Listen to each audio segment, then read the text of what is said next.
that shouldn't have walking ballistas. It was like when Byrne was splashing blue for Treasure Cruise. You know what I mean? Yeah. Like, if you could do it, that argument can't be made for walking ballista since it's colorless. However, no, I think I saw a list yesterday that it was elves, and they were running walking ballistas. Oh, I guess because you can ramp up pretty easily with the elves, and you got all this mana, and you're like, well, I might as well sit here and dump out some cool stuff. It's just crazy to me that a standard card is seeing so much play. I mean, I'm sure it happens more often than I'd like to admit, but you know, it's interesting to me to see that specifically walking ballista, making it in. All right, so let's take a look at what decks each of these players are going to play. We've talked about them a little bit here. Sure. But let's go over our list. So we're going to hop back up to our bracket, if you will, since TJ is going to be battling out against Jamie against Eric, so we're just going to kind of go through that list and talk about it a little bit. So, TJ's back on Affinity. So, this is an interesting choice. I say interesting because what TJ has done has kind of put himself, he got a target on his back. He's talked about this before too. It's like he hates playing Affinity at the shop because there is a surprisingly large amount of artifact hate in everyone's sideboard. But it's not just because of Affinity, but it's like, okay, there's Tron, there's Lantern Control, there's other decks that are running artifacts that people want to hate out, but because they're dealing with those, it just does extra hate towards the Affinity player, and it makes it tough when you're like, well, I love this deck. Yep, but it's not gonna win. Baby. You know, Affinity is his baby. It's the deck that he loves to play, but just not at our shop. Yes. So it's funny because all three seasons currently in the top 8, he has played a different deck. Yeah. He has not played Affinity in the top 8. No, he played it season 1. Did he play it season 1? Season 1 he did. Because I played against him in season 1. Oh, okay. So that's why, yes, I do know he did play. It didn't even occur to me. I thought it was like, he's gone 3 whole seasons in the top 8. Yes, yeah. But he's the last 2 though, season 2 and season 3, he did not play. He played Affinity. Something completely different. Off the radar, and just kind of said, you know what, I'm not even going to allow people to blow up my artifacts. Mm-hmm. So, I mean, obviously, all the usual suspects for this deck. I think the inclusion in the sideboard for the 2 Stubborn Denials is probably my favorite. Stubborn Denials. You know what I mean? Like, you know, we've kind of seen him talk about in chat, you know, talking with other people, especially when he's playing Affinity, about, you know, like, he kind of gears his sideboard towards the metagame at our shop, and then when he goes out and he plays at a big tournament, it's completely different. Yes. You know, so... Yeah, you see he's got 3 Chalice of the Void. 3 Chalice of the Void. But I mean, overall, this is, I think, fairly standard for an Affinity deck. Yeah, for a lot of it, the 1-ofs that you're expecting to see is going to be stuff across the board here. And you can see TJ is also playing a greedier list in the sense that he only has 17 lands, which I think you'll see more of like an 18 consistently for Affinity. But this is TJ playing this list for a very long time and has felt comfortable enough that this is where he wants to be at for his list. So it's worked for him before. I mean, it's gotten him day 2s. It has. You know, it's gotten him a lot of victories in and outside the big competitive metagame. So I definitely think that it's a strong choice for him.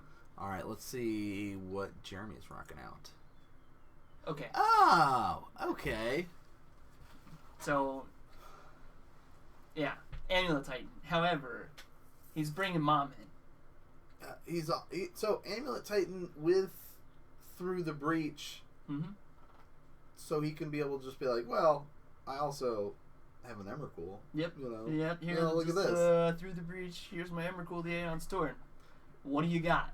Oh, that's a fun style to like be a little sneaky about it. Hey, oh, you think it's just, Yep. the Amulet Titan? No, I know how to deal with this. Oh my gosh, what? An Emrakul? Yeah. Cool. Okay. I think what I like most about it is the surprise gotcha. Obviously. Yes. You know what I mean? Like, you have to do a little bit of ramping on turn 2, get some mana floated, and then Summoner's Pact to get your Primeval Titan, and then put that guy out, and then swing for like what 8, at the turn. Or if you're lucky enough, you can double strike it. Yep. But then there's just no one on the radar going, all right, here we go. He's got, 5 mana floating through the breach. What? Oh, no. Annihilator 6, take 15. I mean, it just seems like it's overkill, right? On turn 2, here's my Emrakul Annihilator, blow up your land. Definitely going for that gotcha factor with the deck choice that he's picked out. Now, with that being said, he's played Amulet Titan before, likes the deck, so makes sense that he's going to play something that he knows, and it makes sense that he's going to try a little bit of spiciness with it. So, yeah, I want to take a look at this one card that I see in his sideboard, the Rurik Thar, 6/6, Vigilance Reach, attacks each turn if able. Whenever a player casts an eye. Oh, wow, that's kind of rude. Oh, yeah, I remember. It was from Ravnica. Was it from Ravnica? Original Ravnica? Return. It was Return, Ravnica, okay. I believe. Huh. Interesting. Cool. Nice. Yeah, and he's got a lot of one-ofs. Again, toolbox, sideboard set up here. Oh my, Jamie on Living End. That's really interesting.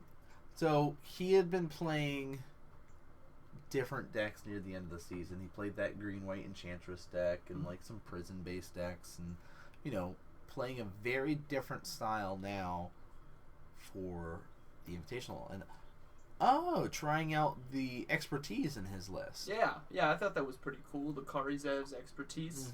Yeah, I mean, like, Jamie played green white Tron. He kind of tried different flavors of Tron throughout the season. He enjoyed Tron. Obviously, it's a strong deck, does exactly what it needs, and then kind of just coming out of left field with Living End. Yeah. What does that expertise do? I know that take control of target creature and opponent controls, and untap it, gains haste until the end of turn. You can cast a card with converted mana cost 2 or less from your hand without paying its mana cost. Oh, that ain't right. So that's just another way to. If you get stuck with Living End in your hand, yeah, because normally you're going to cascade into Living End, but this is like, well, for whatever reason I've drawn them and I haven't been able to cast. I haven't found any of my cascade spells, which is really bad if that happens, because you do have 8 in your list. So if that ends up happening, you have another way to make it work. That's interesting. I like that. So little fail safe with it. Again, the Living End deck designed to just kind of dump creatures from your hand into your graveyard and be able to bring them all back with Living End there. So that's a cool choice of him. I like that idea. We'll be seeing on camera round 1, so we don't want to get too in depth about it. Okay. So Eric is rocking out a metagame call, if you will, trying something different for the Invitational, because he was on Boggle for the whole season and decided, I don't want to play what everyone's expecting me to play. I want to play something different. Yeah. Again, it kind of goes back to talking about how, they have the bracket for 2 weeks, and they kind of have to make that decision. Do I play the deck that I'm comfortable with, or do I play a deck that no one's going to put me on? And I think, truthfully, I think he plays Death and Taxes and Legacy. Okay. So he already had a lot of the cards for the deck. Obviously, it's just picking up the Eldrazi that's needed. Obviously, I'm a fan of this type of deck. Maybe less Eldrazi, more cats. More cats. It needs a Brimaz in the list, but he does have that cat cleric right there at the top, the Leonin Arbiter, that I'm a huge fan of. Big fan. Yeah, and it looks like worried about aggro decks because he's running 2-wall of Resurgence in his list. So that is another thing to think. Yeah, I do like that inclusion as well. Obviously, he's got 3 of the best card in Magic. Path to Exile. Now, we'll talk more about his list because he is going to be on camera on one. Ooh. Lyle's on Burn. Okay, I want to stop you right there for a second. Okay. Think about what you just said. Lyle's on Burn. Lyle Rolfs. I know. So like on Burn. He's TJ did this last season. Yes. Where it went to the Invitational and was like, you know what? I think this can be a good surprise for a lot of people. Mm-hmm. And we've seen Lyle have Burn cards because he's done like Naya Blitz decks and stuff like that. But we haven't seen him go just sleeve up Burn. I mean, it's red deck wins, right? Like yeah. this is just not what I would expect the end boss to play. No, and it's the Naya Burn. You know, it's got a couple Nakanos in there. It's got some Tarkus Command. Mm-hmm. So a little bit more classic Naya Burn stuff. Because we're seeing a lot of the list move away from the Naya stuff lately. And be like, well, if you're going to run that list, why not just go straight up to like Revolt Zoo or something? Or like the Naya Blitz. Sure. Why not just go to like Boros Burn? Like, do you really need Nakados right now? Do you really need a Tarkus Command? So. Yeah, and I when we had season 3, TJ went Boros. Yes. He took green out of the equation. He said you don't need those cards. There's enough threat and there's enough damage in just red and white that we can make it work. All right. Interesting. That's a fun call on Lyle's part. Let's see what else we got here. All right. Classic. Lantern I Control. mean, I'm really excited for you guys. Lantern Control. Obviously, we had to have... I mean, how many people had played Lantern Control in the shop?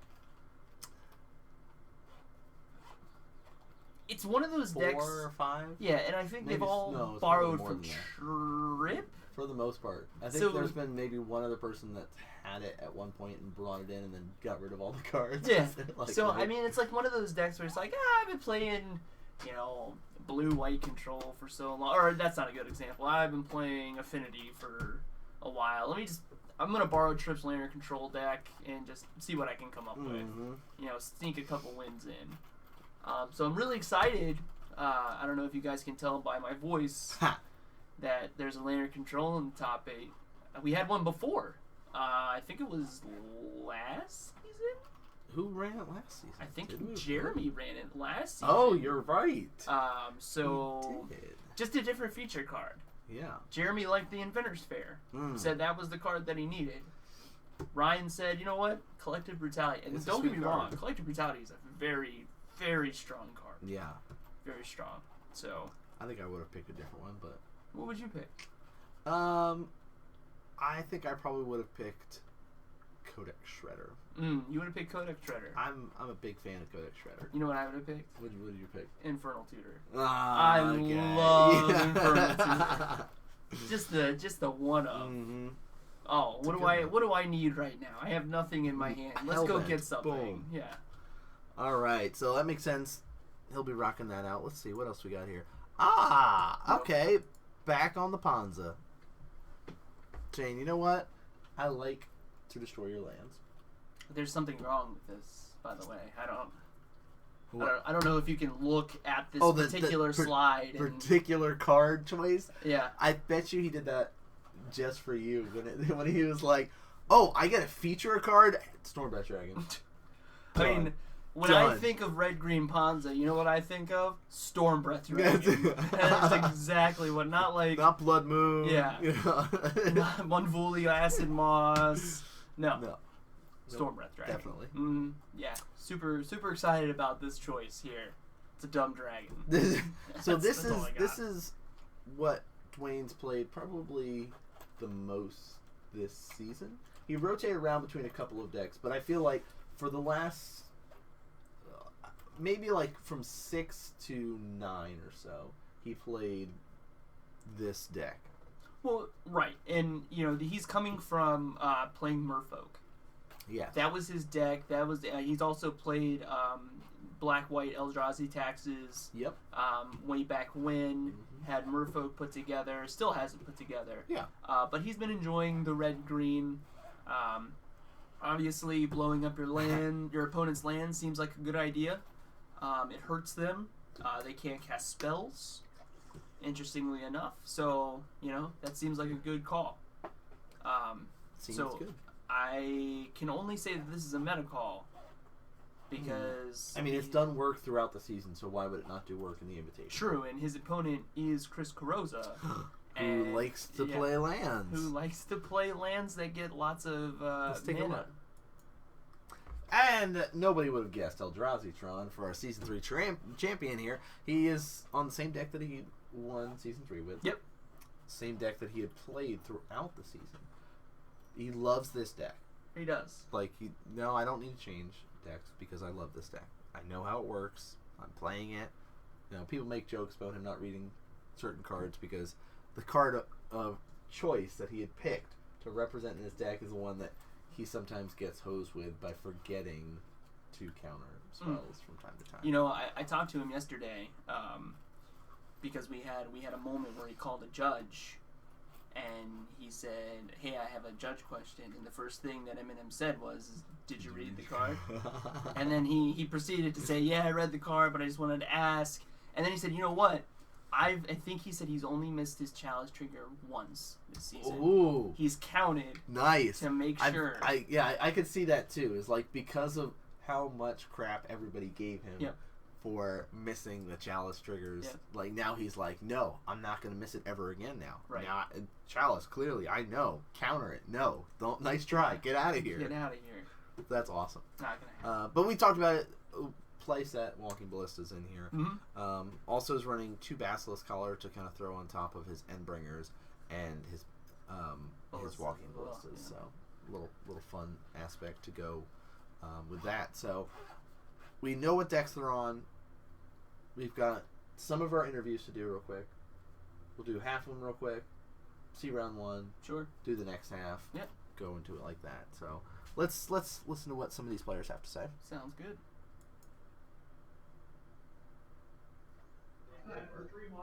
Yo, here we are.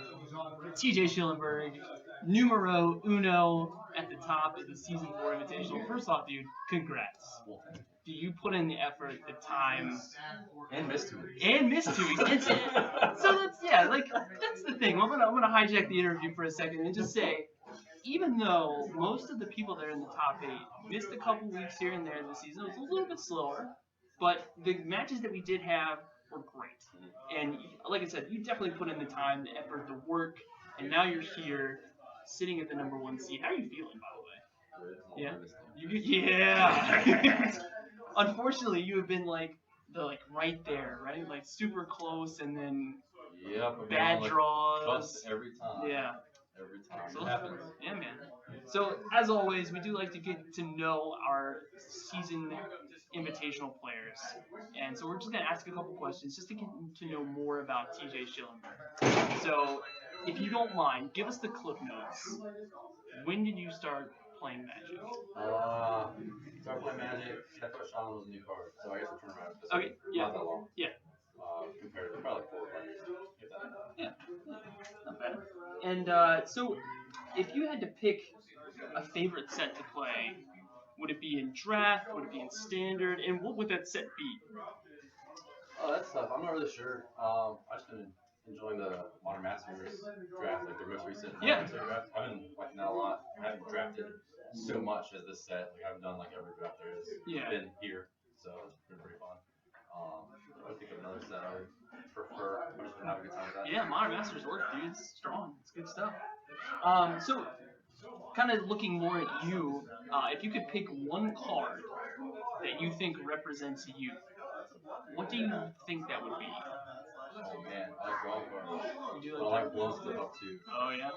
I think I like blowing stuff up the most. I feel like my favorite card is Engineer Explosives. Yeah? Like I'll force that in a deck usually. Yeah, I think it's like kind of a random card, but like in Legacy, that's one of my favorite cards in the way.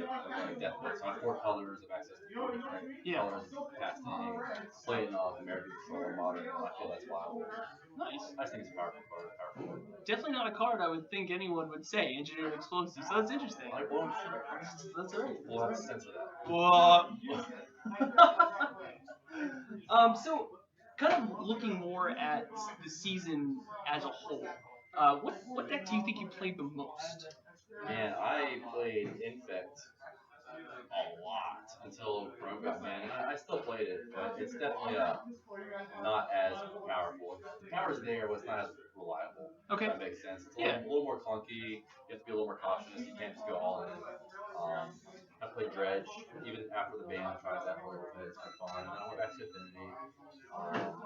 And play Control. So it kind of bounced between, but this season, the most would probably be Infect. In fact, even after the ban, though.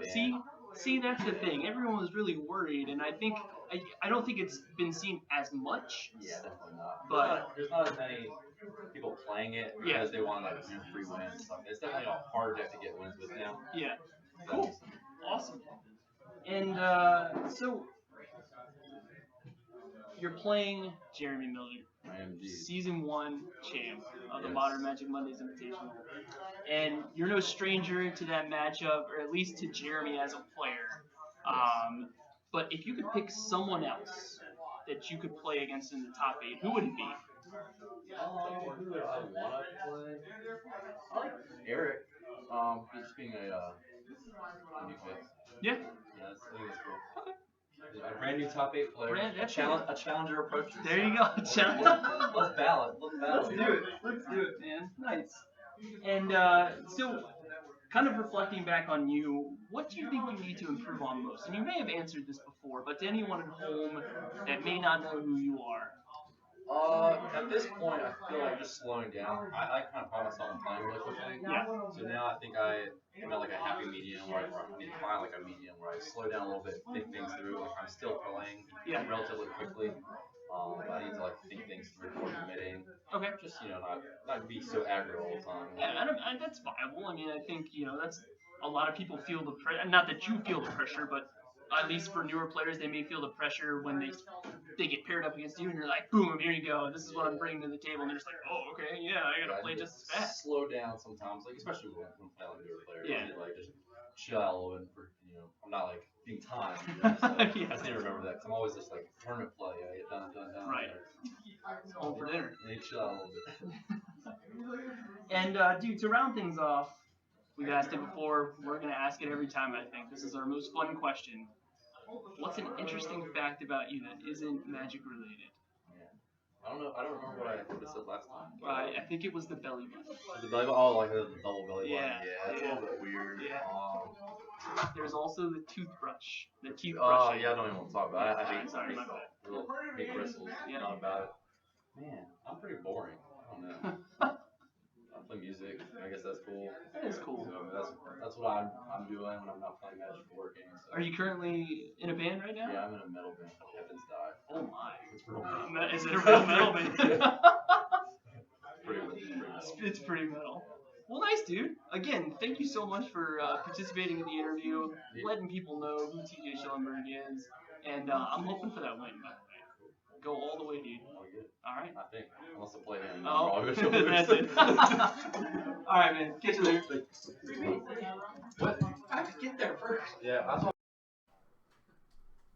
Alright guys, another Modern Magic Mondays interview with Season 1 champion. Made it to top 8 again, so congratulations. Every time. Every time, 4 seasons in a row. Yeah. We were rooting for you to try to be like first 2-time champion, but Still can be. You possible. can still root for me. It was possible. We were hoping last time, but didn't come true. So we'll see what's gonna happen this time. So it's another interview. We're trying to get to know you a little bit more for at least our viewers at home. We've talked to you before. We're trying not to keep it the same, but some of these questions might be familiar to you, like the normal stuff of like if you could pick anyone in the top 8 to play, who would it be and why? Who's in the top 8 this time? I genuinely don't know. All right, so TJ, Lyle, Croc, Jamie, Eric, you, and Chris Rosen. Well, Eric. Or am I missing one more? I think I'm missing one more. That's right, Eric. Eric. My BFF. Okay, all right. Mr. Popo. My token. Got me this shirt. Nice. definitely want to play Eric. I don't know how the brackets line up. Usually, if I know or see, then hopefully the brackets are such that we can play in the finals. Ooh, that would be exciting. I obviously do want to win, but still, it'd be nice to see. It's great because he came out for the first time this season and made top 8. Made top 8 and kicked my ass. So. You see, definitely playing for keeps this season, which is exciting. Yeah, definitely. What did you play the most this season, and why did you choose that day? I don't remember what I played the most. It was probably. I generally play big dumb mana decks like Tron or Amulet Titan. I played a variety of things this time though. Well, is there anything that sticks out to you that like this was the most fun to play as for this season? I have the opposite. The least fun. The least fun. I tried Infect. Not for me. Not even once. I already know. Kids. And this is pre-ban, the good stuff. Yeah. But, I just... Not your style. No, it's not big and dumb and, Guess that's true. I like... You're casting Titans, you're casting Ulamogs, you're like, nah, these little 1/1s, I don't want this. Not enough lands for me, yeah. Alright, cool. So... What has been your favorite set to play of Magic? And this is like thinking more of draft or standard or not really the modern, but we want to, again, get to know more of you as a player. My favorite block as a whole is Mirrodin block. Okay. And why is that? With the caveat that Ravager is not part of that. We're just gonna, No, I played, that was the block that I first started playing competitively. Okay. I played a lot of Magic during that time. I had, just dropped out of college, so I had plenty of free time and ability to play Magic. And I played Tooth and Nail back in the day, which was an underdog because Ravager was just so impressive. But there's so many cards that I keep discovering out of that block that are just great. Like Carrot Clan Ironworks is probably my favorite card of all time. I constantly try to make that work. It doesn't.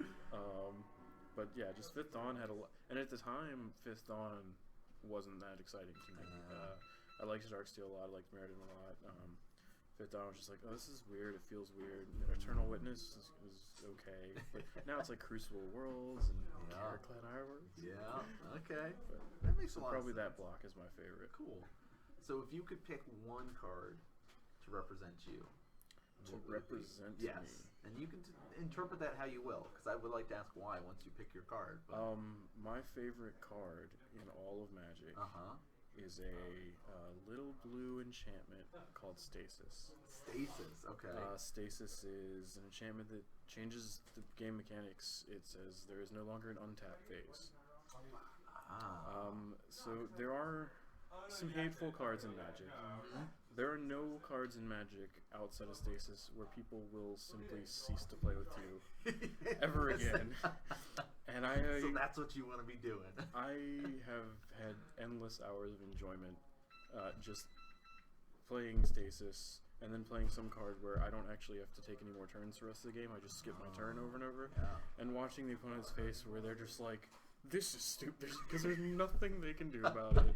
They don't get to untap, and they just slowly run out of resources until the game's over. And I'm just sitting there going, okay, let me know if you do something, and then I'll counter it. I'm ready, yeah. So yeah, Stasis would be me. Wow. I was almost my first tattoo. In the artwork for Stasis, you'll have to figure a way to pull it up. It's very bad. Like, I love it, but it's like, and it's strange because the history of that card, I think it was Richard Garfield's aunt that did or someone related to him did the art, and she was an actual artist. Like, all the other guys that did it, not to disparage them, but they weren't like real artists. Yeah. Like, but that was what she did for a living. And it's a terrible picture. It's like a clown and a fox on a scale, and it's like drawn in crayon or something. It's just, you have to pull up the picture. I'm gonna have to pull this up. So that was almost my first tattoo because of how hateful that card is and how much fun I had just making people miserable. Nice. Okay, so I like that. That's a good answer for it. Stasis. All right. So thinking back to you as a player, then you played 4 seasons here with us. You've gone to other events, opens, and GPs, and things like that. Yep. What do you think you need to improve on as a player? Everything. Everything. I think you gave that answer last time. Yeah, last time I was right. Getting worse. I can't build a deck to save my life. That's one big thing. have a good enough grasp of the rules to like play at a high level. Yeah. But I cannot put a concept together. There's 2 cards I see and I like them, and I'm like Pia's Revolution. That card needs to go with Card Clan Ironworks for some, but You God, can't get the rest no. of the pieces to And work the so way you need. if someone like if I want to tweak a deck, I just can't. I have to talk to someone that can do it, and I'll be like, I want to use this card. But yeah, so Okay, that makes a lot of sense. not a deck builder. Not a deck builder yet. I'm the talent. The talent at the face of the game right now. So, shifting gears for our last question. What is one interesting fact about you that's not Magic related? You've talked to us about playing fighting games. I think you've talked to us about racing cars. I don't remember what the one was for last season, but I don't either. It's been 3 seasons. Oh, I had 3 nipples. That was the first. oh, that was it. We Okay, still that was have the first 3 one. nipples. It's still, so there we go. So Still there's our 3 fun Yeah. facts. So what's for this season? Well, I to guess Jeremy. kind of in the same vein as last time, I talked about how something I'm competitive at. So another thing that I'm competitive at, because I just go all out when I can, Nice. is shooting. I'm actually sponsored by a local shop. They pay for me to go to events and shoot guns, That's pretty sweet. and I compete in tournaments shooting guns. So I know very little about the competitive shooting scene. Like, Okay. are there categories then? Like, There do you use are. specific guns that you are shooting, or is it just kind of go and Like anything else, it's anything you can imagine. Okay. The primary discipline that I do is long range precision shooting, so like a sniper type rifle, shooting at something 1,000 or more yards away, and something interesting going over there. And oh, this is actually Nan interviewing. He had to sign the sheet because we just played, and you just crush my hopes and dreams? right there. Oop. Yep, 2-0. 2-0 me. Mr. Nan. Anyway, so yes, I shoot things that are far away accurately. Nice. It's good to know. The more you know, so you can't be too far away. He'll still get you. So again, congratulations for making 4 seasons in a row. We're hoping for you, 2-time champion. Let's do it. Is that good? All right. So thank you, Jeremy. All right. Freeze frame. Because all the other ones you freeze. Yo, ladies and gentlemen, I am sitting here with seed number 4, Jamie Armel. Dude, first off, congratulations on making it into the top 8. Thank you, sir. Thank you. Absolutely. And so, with Modern Magic Mondays and everything, with our top 8 players, we like to do a little interview with each of them and kind of get to know them better, because we start to see people. We've seen you on camera multiple times. And, we haven't had a chance to interview you yet, and now you're in the top 8, and now it's the perfect time to do that. So it's just one of those things where we like to just kind of shed the spotlight on you for everyone that's watching at home. Okay. So I would definitely appreciate you stopping by. Yeah, no problem. So when did you start playing Magic? I started playing Magic probably back in 1994. Oh, there you go. Yeah, I'm one of those old school players. Me and my buddy, we actually sat down. He had a whole bunch of Magic cards, and we got to actually playing. And he's like, "Dude, you gotta play this game." Okay. I'm like, I don't know how to play it. So we sat down, we played it. It was kind of, we was fumbling around, and how you start out, and it's like, man, we just play all the mana at once, and that's how it all began. Right. So and then I got to start going to the local game store. Back then it was called Game Place. Okay. So that's where it all first started. Started meeting people, started liking the decks. It was just really fun back then. Really, like, me and my buddy was just going almost every Friday just to play. Yeah. We get rides for my parents just to go. Nice. So yeah. That's awesome, dude. So what's awesome about finding you in the top 8 is that you don't tend to stick to one deck, right? No, I don't tend to stick to one deck. And I explain a lot of things to a lot of different people. Sure. The reason why I don't is because I want to learn the different decks. I want to learn the inside of them. Sure. I know a lot of people say, hey, stick to one deck, you get good at it, and you know how to play it. Right. Well, if I play the mainstream decks, and I play it every once in a while, and I play it to where I start winning, then that's when you can actually figure out what the deck's mechanic is. Sure. Of course, I can always play like my deck on a regular basis, but once you get into the actual mechanics of the different decks, and that's the way you can actually start playing against the mainstream decks, learning how to play against it and beat it. So. Right. Cool. Kind of in that same vein, what deck do you think that you played the most in Season 4? In Season 4, a lot of people will actually see me play Tron. Okay. And, it actually turned out to be 5-color Tron, then red-green Tron, and then I've stuck to this white-green Tron version right now. It's really strong. It is. It's extremely strong. I've actually cut 3 cards out of the green-white Tron now. Wow. Okay. And I'm playing the Walking Ballistas. Okay. So, all right. and what that does, it gives me a lot of different creatures to actually play with. Mm-hmm. Karn is there just so I can get rid of like the roadblocks. Yeah. Like Stony Silence or something like that. Sure. But like I said, I started playing this version and it just turned out to be a lot better, being honest with you. Nice. But there might be occasions I might go back to the 4 Karn Tron. Well, I mean, I think that's the beauty of playing in a constructed format, especially if you're playing every week. You know, you're playing the deck, you see what doesn't work this week, and then next week you move in, and you're like, you know what, I'm going to try the Walking Ballista. Yeah. And it's like, boom, Walking Ballista is like game on.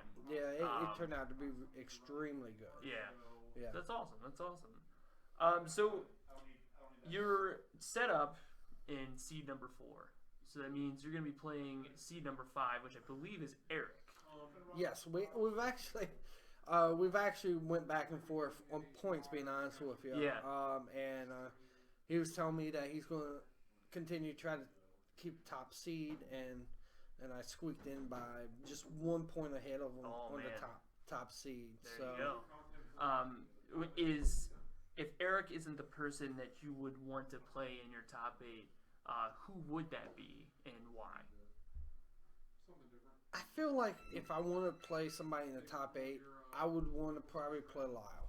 Okay. I know a lot of people will try to avoid Lyle because he's a good player. Yeah. But I think we both bring the better player out in each other, being honest with you. Sure. Because we both go to a lot of GPs, opens, so it's always a good bet that we can play. Okay. Pretty decent against each other. So. Nice. Sounds good. So kind of let's shift gears and like put the focus on you. We've talked about the top 8. We've talked about more going back to when you started playing Magic. What has been your favorite set to play in all of Magic? Man, my favorite set has to be Urza Saga. Okay. I loved it. It's just a lot of powerful cards. It was easier to play. Yeah. The Tolarian Academy, Stroke of Genius, all that stuff was Right. really fun. And even Mono Green was extremely strong back then. Okay. Because you had the 5/3 Tree Folk that had regeneration, and you just swing and trample. A lot of people was going to laugh, but Thorn Elemental was really strong back then. Thorn Elemental? Holy moly. Like you play 7, hit them for 7. Yeah. When I first met Trip, it was probably back in Urza Saga and at the game store. He played Merfolk, and I was playing Mono Black, discard. Okay. It was turn 1 Dark Red, Hippie, Hypnotic Spectre, and stuff like that.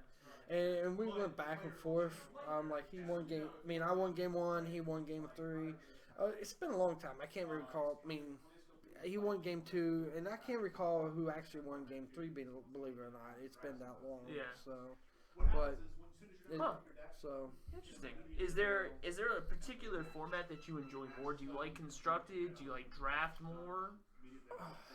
I really like draft, and the reason is because draft actually makes you a better player. Okay. It teaches you how to build build the deck that you need to actually win. Sure. It's more on the actual up and up. Mhm. It's like we sit down, we open the packs, we pass them around. Right. It's not that whoever spends the most money on a deck can have the True. upper advantage. Absolutely. So we're both spending anywhere between $12 to $35. Get 3 packs, make your deck. That's it. I mean, it's right there in the cards. Yeah. So Nice. yep, that's the reason why I really like the draft format. Mhm. So Sounds good. If you could pick one card to represent you in all of Magic, All go. Magic. All of Magic, one card to represent you, what would that be and why? man, that's a good one. I've been actually playing a while. I just get I honestly couldn't tell you on this one. That's all right. It's a lot of cards. It is a lot of cards. I'm going back, way back, because I loved playing with it back then. I love playing with Child of Gaia, man. Just 7/7 regen for like 6 mana. It's a big my. dude. Yeah. And that's where it came from. So Jeez, what set did that come out? Urza Saga. Did it? Believe Oh, Yep. there you go. So It's all full circle now. Yeah. So Nice. So we talked about sets. We talked about what you enjoy. Let's reflect a little bit. Let's talk about what you think that you could improve most on as a player. I'll honestly tell you, I'm very competitive. Okay. A lot of people will notice like if I lose, like not if I lose a good game, I'm more intent to be like, okay, it's a good game. Yeah. But if I get blown out, I'm Sure. gonna. I mean, a lot of people would know that I'm really upset. Right. I mean, it just, and I guess I can actually try to work on that. I mean, just try to be a little bit more of the. I don't say I'm poor sport. I'm just very competitive. Sure. It's just that's what I'm trying to. I guess I try to work on that. Yeah. So. Okay. That sounds good. I mean, that's an honest way to look at yourself. You're like, you know what? I don't lose very well, and I'll be honest with you, I don't lose very well either. You know what I mean? Like I'm with you on that one. You know, I always have to tell myself it's a game, right? Yeah. Like we're here to have fun, we're here to play, and if the cards don't turn the way they turn, that's just life. Yeah. You know, so I respect that, dude. I respect that. We have one final question, and this is the one that everyone dreads. Okay. This is the one that everyone dreads, but we have to ask it because we started in season 1, and I just need to know. What is one interesting fact about you that isn't Magic related? Isn't Magic related? Actually, I got 2. Okay. Back in the earlier days. Oh, Yeah, you're good. still good. Okay. In the earlier days, I actually did BMX. Oh, okay. When I was younger. And after that, I went to like martial arts and stuff like that. Huh. So yeah, and I was more active into like different sports and different things when I was much younger. So Yeah. Well, BMX is cool. yeah, it's really awesome. You still keep up with it at all? Or? No, unfortunately not. Actually, probably a couple years ago, I actually sold my old BMX bike. No way. Yeah, it was actually my dad actually bought it for me because I went off of a jump and I broke the front of the bike of my old bike before Yeah. I got the new one, Right. and just broke the whole frame Oh, and man. everything. So, and I needed one, and he got me one of those specialized Fat Boys, which was pretty good built back then. I'm not quite sure how they are now. So, but that's probably 2 of the more interesting facts about me that a lot of people may not know. may not know. Yeah. But Cool. Well, Jamie, again, dude, I appreciate you taking the time out, doing this interview with us, helping us and everyone at home learn more about you. And as always, dude, best of luck in the top 8, and hopefully you can turn something around. hopefully we will, man. Yeah, man. Thank you, man. Thank you.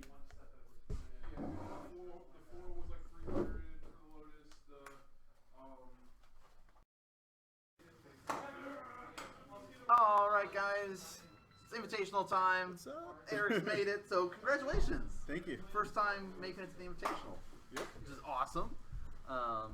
So So, and I think this is your first season playing too, which is a big deal. Yeah. Like coming out, you're like, you know what? I'm gonna play for keeps, and I'm just gonna make it in the top 8. Easy. Pretty much, just show up every week, try and win at least 3 matches each week, and just keep showing up, play consistently, and Yeah. make it in. I like it. All right, so this is your first time doing an interview with us. So all of these questions that we've been asking for a couple of seasons are going to be completely new for you, which is great because I don't have to think up new questions because I'm really bad at that. See, it'll be new to me. Exactly. So the easiest thing whenever we interview someone for Magic is, when did you start playing Magic? So it was back in high school when I first got into it, actually, Okay. with Jeremy and our local group of friends back in Nice. Richmond, just playing kitchen table Magic. Best. When I like it. people were like cheating, like, oh, I'm just gonna start like randomly shuffling my cards, guys, no problem. Don't mind But me. It's like describes a lot of things to discover about them later in life. So that was when you first started playing the casual aspect. How about competitively? Competitively, probably not until about like sometime last year when I put together Death and Taxes Okay. and started working on putting together real decks, not just Nice. like fun tribal decks Yeah. that I enjoyed. It's like playing tribal decks and playing decks that you enjoy is fun and all, but then sometimes it's nice to win. Yeah, yeah. I'm Sometimes you running got to that. bow to the meta. Sometimes you do. All right, cool. So, if you could pick any other player in the top 8 to play, who would it be and why? So we've had like Lyle, TJ, Dwayne's in there, Jeremy's in there. You, of course, are in there. You can't play yourself. Sorry about that. Oh, sorry. Jamie is also in it. Who else are we forgetting?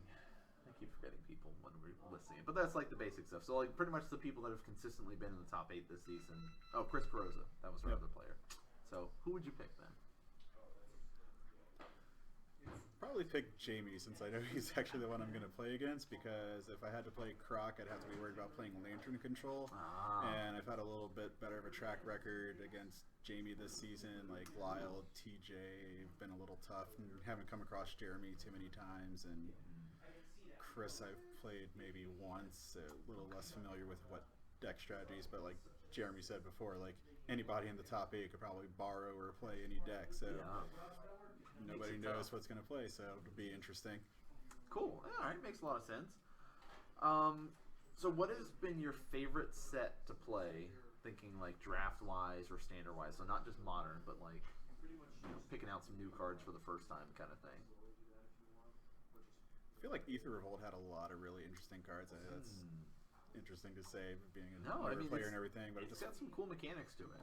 So I feel like it's probably good for like standard and everything. But I just thought some of the cards were really interesting, like being able to like improvise mechanics and Saheeli and the I like it. near Splinter Twin combinations right. and everything. It was like leaves a lot for shenanigans and some that may not have been like 100% tapped yet. But cool. All right, that makes a lot of sense. If you could pick one card that would represent you, what would it be and why? I know, like, that's think about that's a tough one. And I'm leaving it open ended too, so you can interpret it how you want for the card to specifically represent you. So it can be just something you like to play, or it's like, oh no, I really relate to this card because it's a super rude card or something, whatever it is.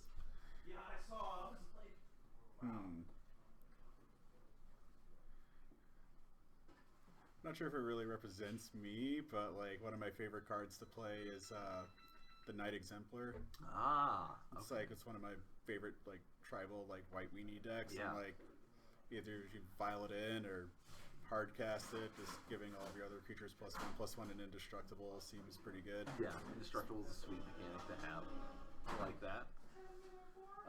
Do love the tribal deck. So, all right. Here's a little bit of a tougher question for you. What do you need to improve on as a player? Reading the cards. Reading the cards. Not just problem with being like playing at the competitive level and actually making it a top 8 and still being a slightly newer player at the same time. There's a lot of cards that a lot of people have been playing a lot longer competitively than me. Is that I'm at a slight disadvantage with making sure I like read and understand what the other people's cards do, or seeing how they might interact with one another. Okay. And then probably beyond that is knowing what to sideboard better against other decks, because like we talked about before with playing Boggles, it doesn't interact too much and you can learn what other people's decks do, but sometimes knowing what to change to deal with what you're presently coming up against can be challenging when you're not 100% how their deck operates. Okay, that's good. You're able to sit there and actually think about what you need to work on. I like that. All right, last question. What is one interesting fact about you that is not Magic related? Probably enjoying like the monthly weekend rallycross with the local Washington D.C. rallycross chapter. Cool. Okay. Good to know. So how long have you been doing that for? Been doing that on and off for like the past 4 years. Nice. Well, all right. So exciting stuff. Getting to know a little bit more about you as a player. Well, sweet. Thanks for doing the interview with us, and best of luck in the top 8. Thank you.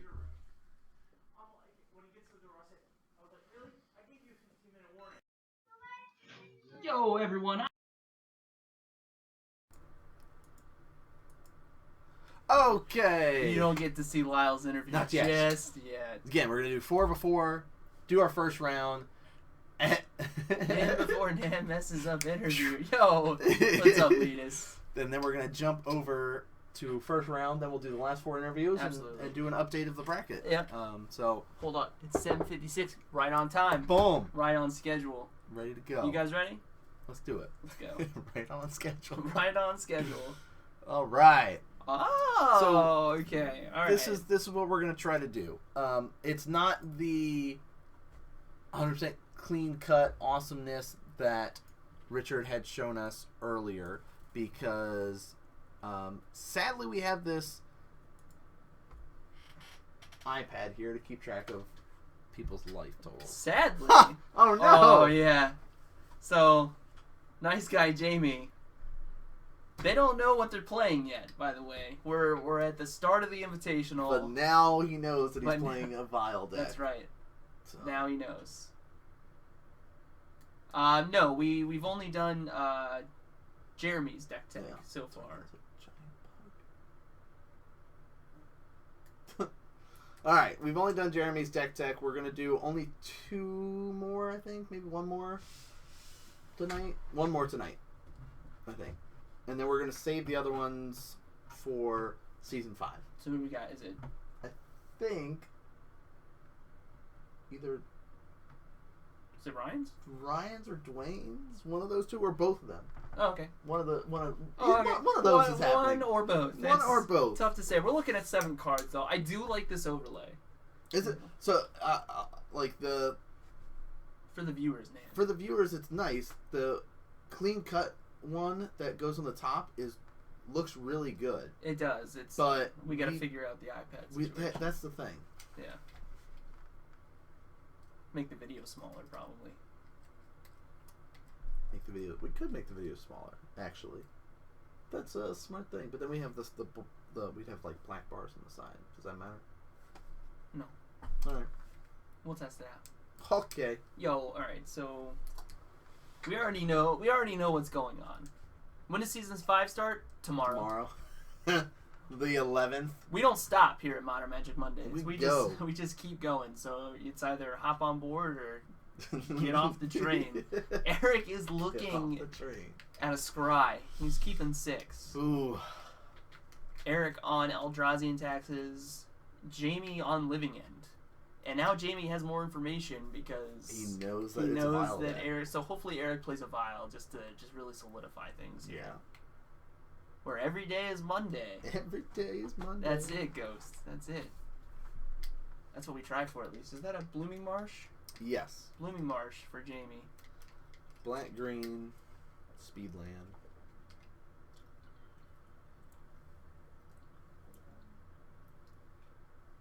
I mean, man, you have Infect still. I do still have Infect. Planes. Ooh. Jamie says on the end step. I would like to cycle this. We're going to cycle that Carabid. Okay. Immediately upon seeing this, and a street raid, I don't have to do anything. You don't have to do anything. How great is this? That was another reason why I decided to do this, because the other way that we have it set it up with the cool style that Richard did, it's worked for us to keep track of point or life totals. So. Well, maybe we should put someone at home in charge of it. Jamie's gonna play a Stomping Ground tap. Just kidding, guys. Maybe.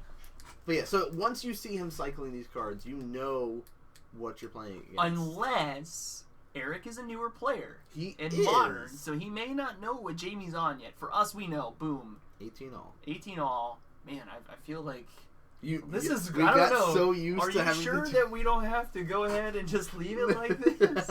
Isn't it nice? It's a work in progress. Oh, Leon and Arbiter, love it. That is an Architect of Thought or Will. Yes, Architect of Will. He'll cycle that again. So. Looks like he got a Copperline Gorge off that.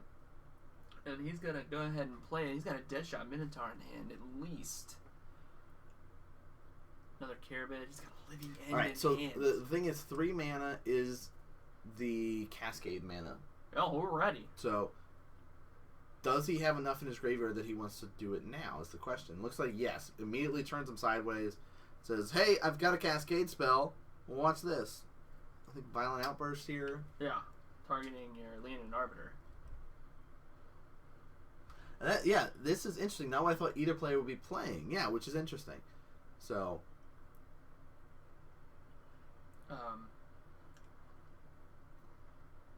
Yeah, I don't think Eric is quite prepared for what's going to happen here. No, and this is like, hey. I think in response he said I'm going to cycle another card into my graveyard. Yeah. So here we go. So you don't have to search for anything. Right.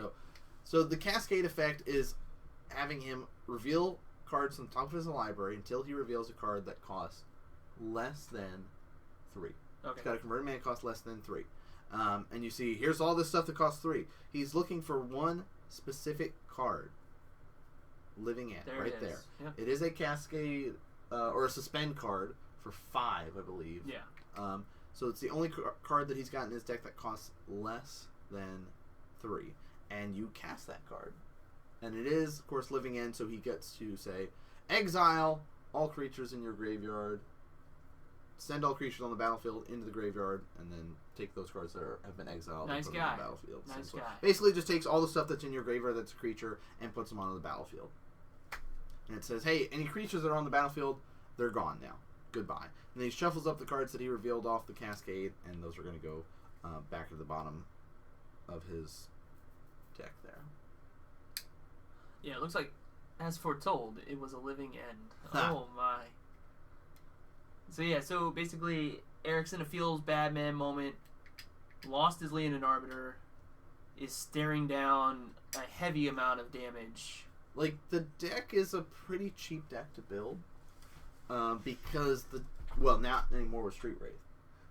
But the other creatures in this deck are a bunch of, like, draft commons, if you will. They're like 6 mana, 4/5s that cycle. Yeah. Like, they're pretty big, dumb dudes. But the biggest thing is that they're big dumb dudes with cycle written on them. Yes. And boy, am I not excited about what's coming up here in the next couple weeks with some cycling. Some new cycling. Oh my gosh, that Archfiend? To be honest, I looked at stuff initially, and I haven't looked at stuff really since. Because we're gonna podcast. Yeah, I've been trying to keep myself like. Yo, it's. I mean, are we is he showing this is what we're gonna? Yeah, I guess you're gonna look at all this stuff. Living End will skyrocket.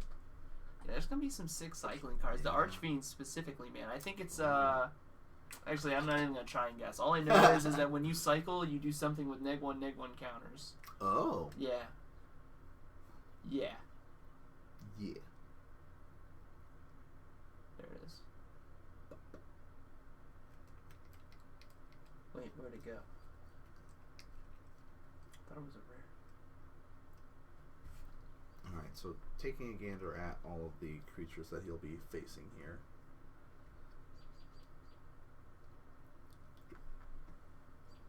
Flying 5/4 for 5. All opponent's creatures get -1/-1 counters. Every time you cycle. Yo, I appreciate that, Ghost. And then you can cycle him. Sweet. Cycle him for 2, which is not bad, but still. 5/4 flying. Yeah. That's good. He's gonna be good. I don't even play Living End, and I'm excited about it. Here's an Eldrazi Displacer. And he'll He'll pass. Of course, he does have that Eldrazi Temple there. He's a healthy allowing him blocker. Yeah.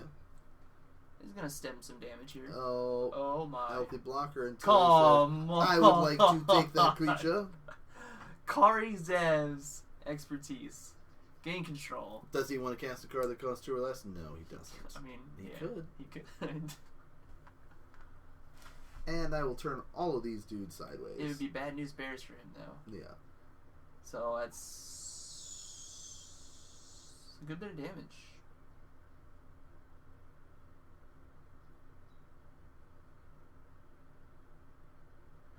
Ow. 15 to be exact. My goodness. Wrath off the top. Does he have a Wrath? Probably not main board. Probably not. Should have some in the sideboard, but we'll see. Alright.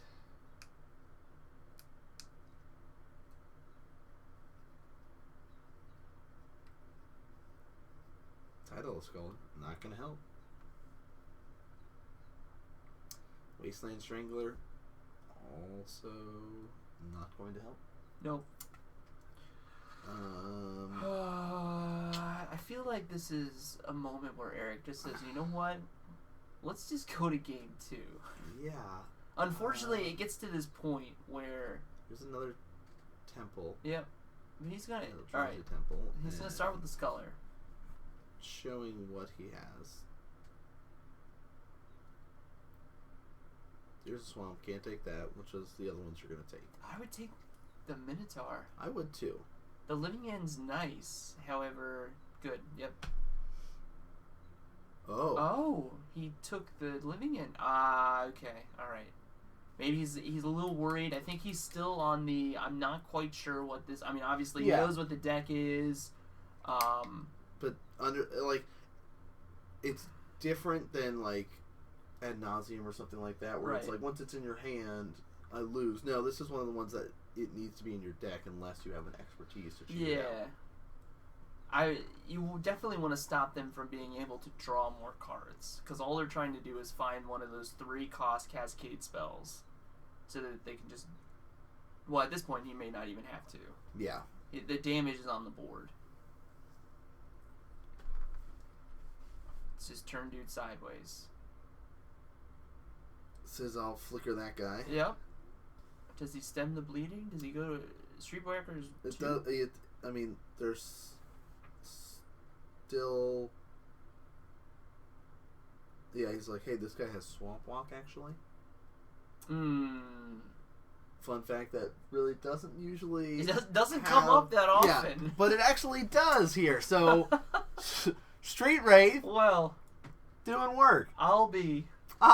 Swamp Walk's a thing. Sideboards, guys. Whose would you like to read off here? So obviously, I'm in for Eric's deck choice. He's playing some cards I enjoy, so I'm definitely gonna take his sideboard if you don't mind.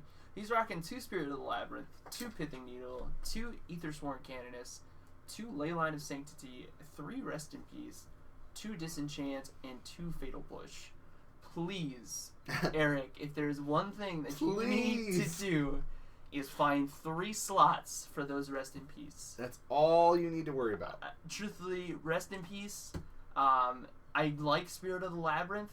However, he only needs to cast 1 spell.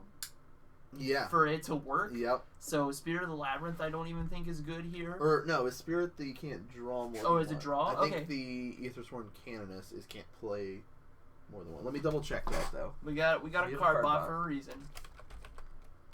Canoness gives +2/+2 and -2/2, I think. Can't draw. Okay, so that could be relevant. That could be relevant, especially in the matchup here. Turns off all the cycling potential. Oh no, you're right. Okay. I was thinking. Yeah. What was I thinking of? Who does the -2/2 or -1/1? Affinity sometimes plays it. It'll come to me. Hold on. But while I'm thinking about that, Rest in Peace is the big clear winner. Yep. Rest in peace, Eric. please. You could make the argument for like Spirit, like you said, with the cycling. You can't cycle in your turn. You can only cycle on my turn, kind of thing. Maybe that'll slow him down. Push is not really good here because all the stuff is going to be like 5, 6 cost. Like that's not where you want to be. On Jamie's side, though, you see it's just kind of 2s and 3-0s here. 2 Fairy Macabres, 3 Ricochet Trap, 3 Brindlebore, 3 Ingot Chewers, 2 Shrink Maws, 2 Dismembers here. So, I mean, maybe the Shrink Maws, making them sack creatures, could be beneficial here. Maybe a Dismember or 2 if you need it, kind of thing, knowing that he could have Thought Knot Seer or something like that.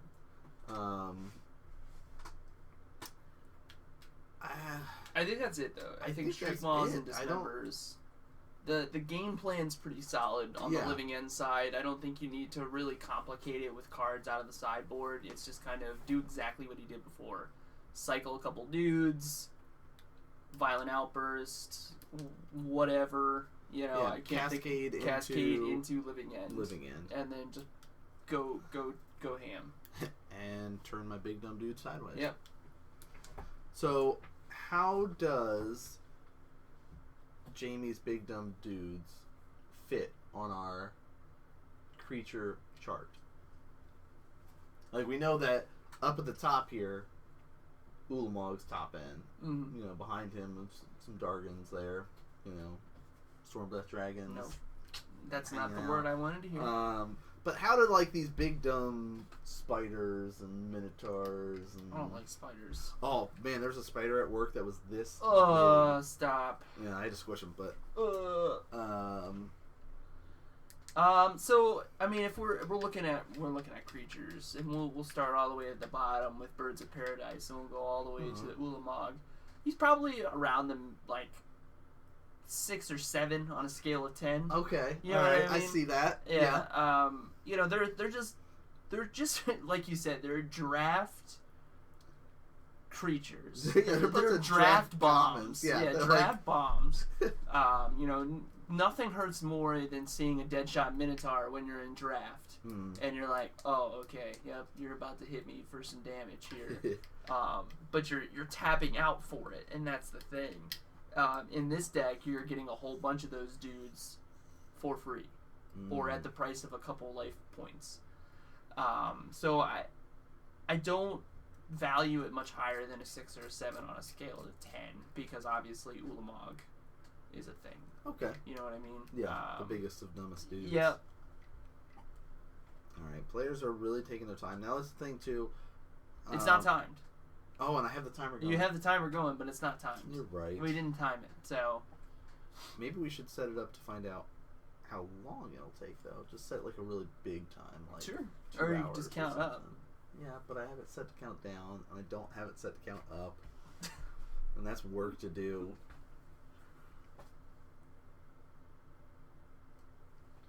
Alright. So, no, but we talked about... It's not technically timed. So, even though it says 33 minutes... There's like more than that. So we'll see if it goes longer. Maybe it'll be an hour-long match. No. I have a feeling it may not be an hour-long match. Based on how that worked out. Yeah, here's like turn 3. That here's a bunch of creatures. Probably set the tone for how things are gonna go. Eric definitely, I think, learned something today, or on Tuesday when he played against Jamie, and that was some people could still play Living End. And that's why I go back to my comment about Jamie playing decks that aren't necessarily on everyone's radar because they're not putting up big results. Yeah. But they're going to be a deck that you run into in, like, a tournament. You know, obviously there are people out there that are like, they love the Living End, and they just keep playing Living End because it's more consistent than not. Right. It's a solid deck. You're going to be able to get some wins off of it. Yeah. If people in your meta are shaving on Graveyard Hate, you're going to be feeling great. Yes, yes. And with the kind of the exit of Dredge, it kind of opened up a lot of those combo decks like Living End and like Abzan Company for them to kind of flourish. And be like, well, now I'm going to play in the graveyard. Yeah. You know what was a really scary time was right before Splinter Twin got banned. Yeah. Do you remember Living Twin? Yes. Where not only did you combo with Living End, but you could also combo with Splinter Twin in the same deck. Oh, it was gross. Oh my goodness. I played against somebody playing Living Twin once. Did you? Yeah, I was sad. I was sad. I was super sad. Because he was just like, no, it's cool. Alright, so how feasible is a plan for Eric to be on the draw and say move to discard and discard a big dumb dude in his first turn instead of playing a land? You mean Jamie? No, so I see. Like, Yeah, okay. just like probably not super feasible. It's definitely not something that you want to. I understand now. Yeah, I don't think that you want to do that. Like, you still want to be able. You still want, because again, it's more consistent than not the Living End deck. Yes. Right? However, there is the option that it just falls flat on its face. Mm-hmm. You know what I mean? You're just cycling dudes into the graveyard, and they're not doing anything. Yeah. You know, they haven't drawn into any cascade spells, yeah. so they're not going to be. And I think that's probably bad. why Jamie put in the Kari Zev, because it's just another way to cast a Living End. Yep. Instead of cascading into it. So yeah, I mean, it's cute, but I don't know if that's something you want to do. Mm.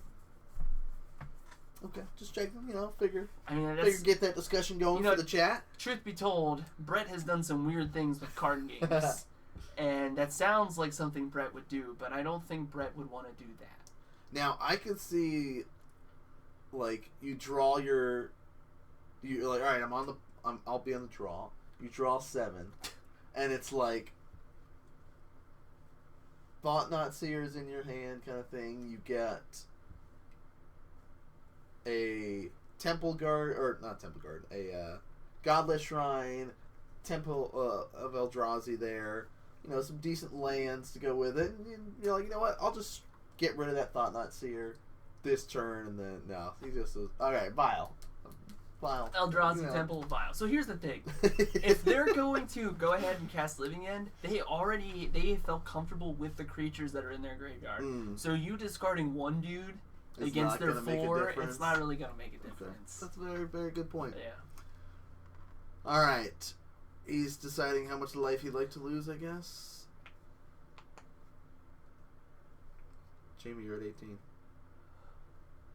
Jamie, you're at 18. Did he cycle?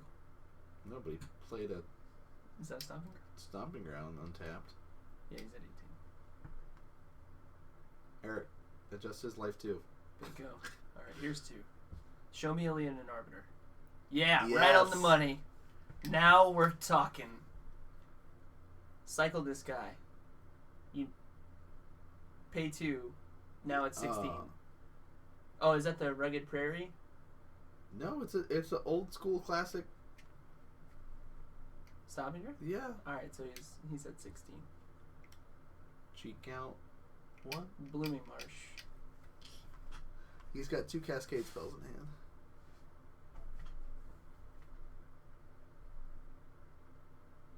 Maybe Vial 3. up to 2. Play that Thalia and just make him feel bad. Yeah. Make him feel bad. Yes. Come on.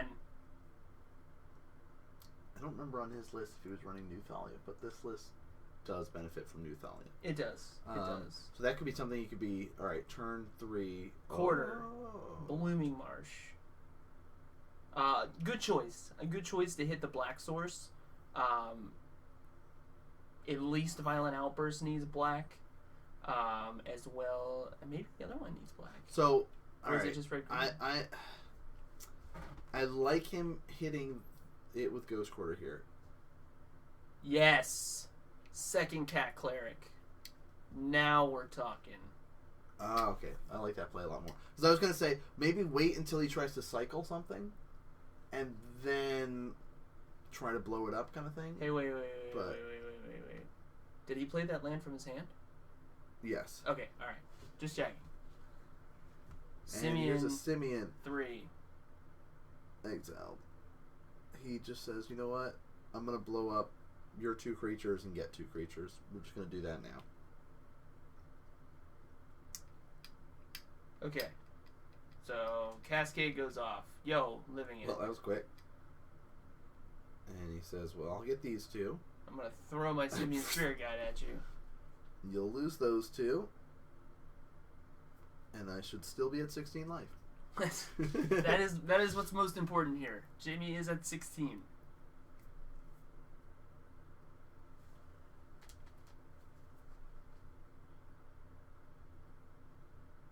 Ugh.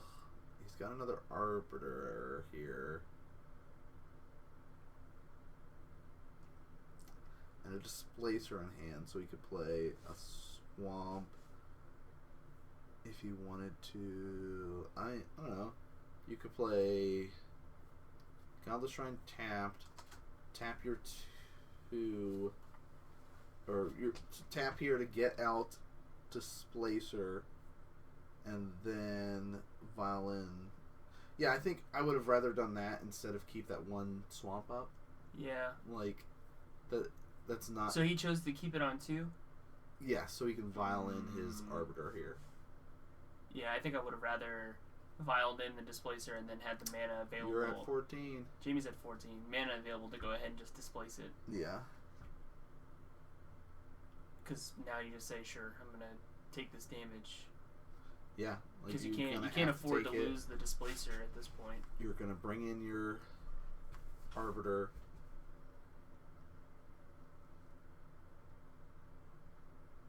Goes to 11. Yo, AK, welcome to the stream, dude. We do have Affinity on tonight. Depending, if everything goes well, TJ is on Affinity tonight.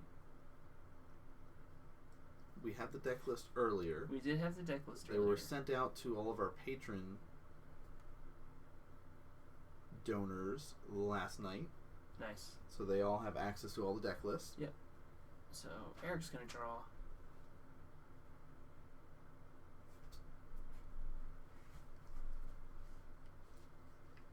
Oh, it's a Thought-Knot Seer.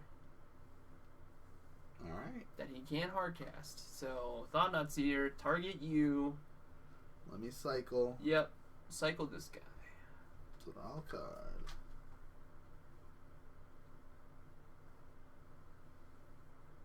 I'll cycle this guy. Okay. Oh my gosh, he's got like 3 Cascade spells in hand right now.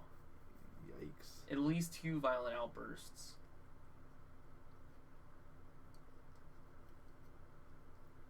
Uh. 3 Violent Outbursts. So he's Okay. got 3 mana. He can cast all 3. I mean, What do you take here? Does it matter? Well, Like, do you just get rid of one of them? Like, I mean, or just get rid of Simeon here, so... it's tough. It's really tough because, again, did he tick up the... He did. I don't know. I think I would have played that differently. Because if he needed to, he could have ticked up... He would be on 4 right now. So he could have vialed in the Thought-Knot now, and then had the displaced mana up to displace to kind of stem the bleeding a little bit. Yeah, that's true. But again, you know, hindsight's 20/20. This is why we do this. And he says, alright, I'll attack. We want to be able to see. We get to see everything. Jamie is at 9. Jamie's at 9.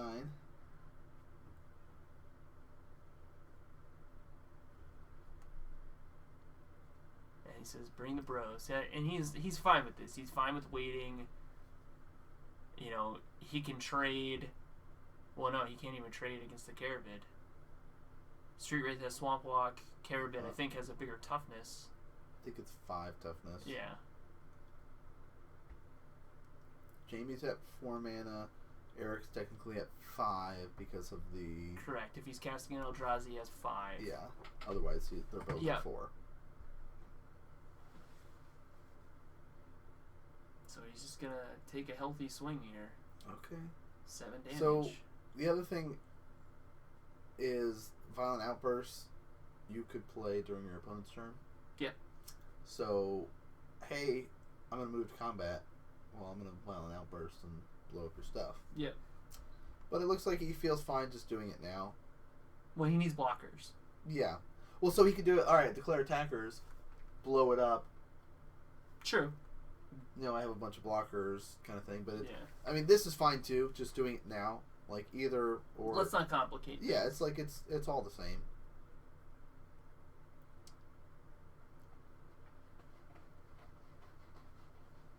Here's the living end. We're gonna cast it. All your dudes are gone.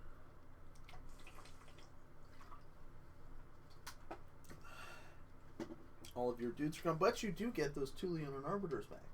You do. Because they were sitting in the graveyard. Yep. Do they go to the graveyard after everything resolves? Yeah, so the original ones. So he had 2 Leonin Arbiters on the battlefield. Yeah. Initially, he casts Living End. All the creatures that are in the graveyard enter the battlefield. Yeah. They get exiled, then enter the battlefield. Everything that's on the battlefield goes to the graveyard. But if So these 2 Arbiters that were from the okay. first Living End cast. Right. This Yeah. is the second one, all so right, yeah. all right.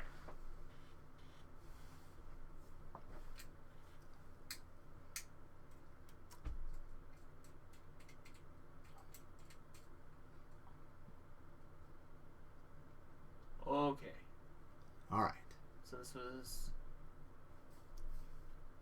kind of complicated. However, we're in the money now. Okay. Yep. It's got 2 blockers.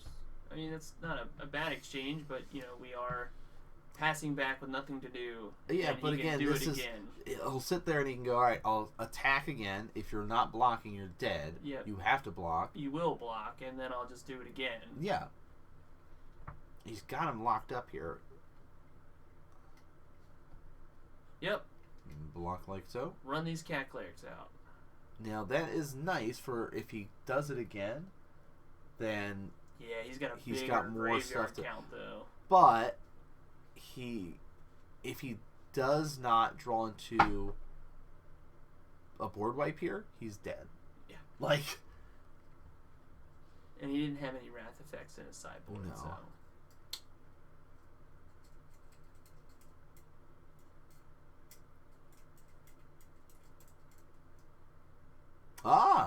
Right on time. Thalia. Right on time. Not really though. Not even a little bit. And we'll turn all these guys sideways. It's a lot of damage. Mm. So Jamie, I mean, again, 2-0 sweep. 2-0 sweep, Clean. just bringing a deck that no one was really prepared for No. to kind of sweep the quarterfinals, his quarterfinals match at least. His quarterfinal match. Yep. We're gonna do 4 more interviews. We're kind of jerks. We're kind of jerks, right? Like we're gonna do interviews before we show you what actually happened. with Right, those for the other quarterfinals. matches. No affinity. TJ is on affinity tonight. TJ is on affinity tonight. We So had the deck list a little bit earlier tonight. we're gonna wait and see though, because right now we're only showing you one quarterfinal match, so it could be that may lose his match to Jeremy. So we're and gonna then do no affinity on camera. We're gonna do the last 4 interviews, and then do an updated bracket to see who made it out of the quarterfinals. So Sounds good. Let's jump over and do that. Yeah. I am sitting here with Lyle Rawls, the end boss. Dude, first off, congratulations on what spot? Season number 4? 4th time? Yeah, Dude, you keep coming back. just keep coming Fell off back. the number 1 seed now. Well, that's okay. I mean, Right. I think what it was is you kind of gave some other people a chance to get to the top, right? Right, no, it's intentional. Yeah, no, I got you. I see you. I understand. I mean, and the thing is you even gave him the opportunity to hit 100 points. That's right. In- Still the only one to do that. Still the only one to do that. So, Okay. big ups to you, dude. Big Thank ups you to very much. Yeah. So, as always, you know the drill. We like to interview everyone, ask them a few questions, just for people at home, the newer viewers that have come in, kind of give us an insight on what it's like to be Lyle Rawls, basically.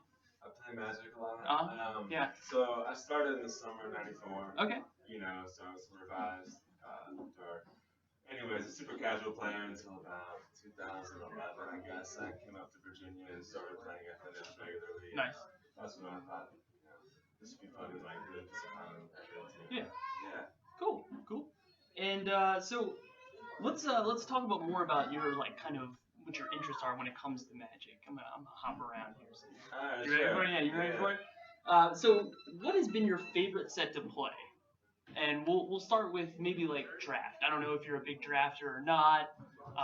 Okay, so like I started getting like drafting on a regular basis in Scars and Mirrodin. Okay. And I really like that that block for the draft, and I really enjoy this new Modern Masters format. Nice. It's a lot of fun. Yeah. As for control suite, and even like some cool beat down decks are pretty awesome. Okay. Yeah. Success with this. Are you doing like the blink effects that they really provided in there? A little bit of that, Yeah. But just like sinking into 4 mana big flyer is pretty recipe for success. Yeah. I'm not gonna lie. When I think of Lyle Ross, I think of Baneslayer Angel. Just that season 1, man. That was it. And I've only ever played just one of that, but that's man. That's the thing. That's it. So if you could pick one card to represent you, what do you think that would be? Well, I've been accused of being a slow player, so I'm gonna say Ponder. Just because I think my line's 3, and might not be the fastest player, but I think I'm getting better. Deliberate though. Yes. And the points show. Okay. The points show. Yeah. See, I'm gonna say it for you. Don't worry. I'm gonna say it for you. The points show. So what deck do you think you played the most in season 3? I really switch decks a lot, especially this season. Yeah. I played some Blueback Fairies that I enjoyed. Yeah. I had a couple rough matchups, but I mean, in general, I think it's a strong deck. It's viable with Fatal Push. I even did like a Soul Tide Delirium strategy. That was a lot of fun. I wish I could shut off it on the camera. It was really terrible, I'm sure. The one time I played. I was a fan. I'll just say that. It was really fun, like integrating that. I mean, like I got the general list from Mox, and then like I brewed on it and developed it. It was a lot of fun. Yeah. Card selections. Cool. And so, as always, we always ask this question just to kind of get a feeling for where you are since we're getting ready to start the tournament. But obviously, you've got Ryan Carter coming up in the quarterfinals, right? But is there someone else that you would rather have been placed against in the top 8? Oh, like for the first round? Yeah, for your first round? Not necessarily. I like Crack. We have good games. Yeah. I think some of the best recorded matches I've played against him are like real tight, so that's good. If I could pick anybody to play, period, I'd just say TJ, because that means I was ready for the finals to play him. That's it. And it's a good fun too. Yeah, absolutely. And so, what do you think the end boss needs to improve on most as a Magic player? I'm gonna reuse my last answer, which was sideboarding, like having a game plan before I get to the matchup as to how I'm gonna sideboard, generally speaking. Sure. And just spend less time doing it. It's like I could like get stuck on what to side and what to side and what to side out, and like I just need to be more efficient at that. Sure. And more like prepare for like how they're going to be boarding as well. Like what I need to prepare for after the board. Yeah. No, I mean, I'm not gonna say I agree with you like that as for what you need to improve on, but I know just as a whole for me and probably more people at home watching, sideboarding is just really tough. Right? It's like I feel like it's like super important. It is, and like I think it's like really important to talk about too. Like we always sit and chat about Magic, but I think sideboard decisions are like it's nice to get other people's opinions too, and like see how you're gonna work through it. Yeah. Cool. Open that dialogue. That's it, man. That's what we're trying to do. Just open up a lot of dialogue, talk about some Magic, preferably modern, but I know that we got some Legacy fans out there too. Legacy, there it is. By the way, just real close. Yeah.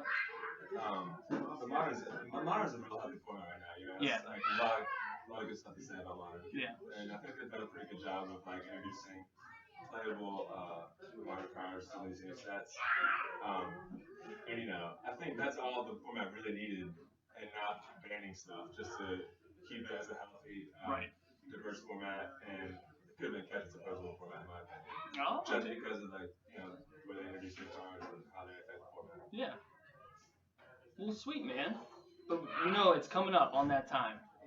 We've gotten a couple facts about you that are not Magic related. You got something new for us? Sure. I'll tell you this. It hasn't been exclusively. Yeah. But almost.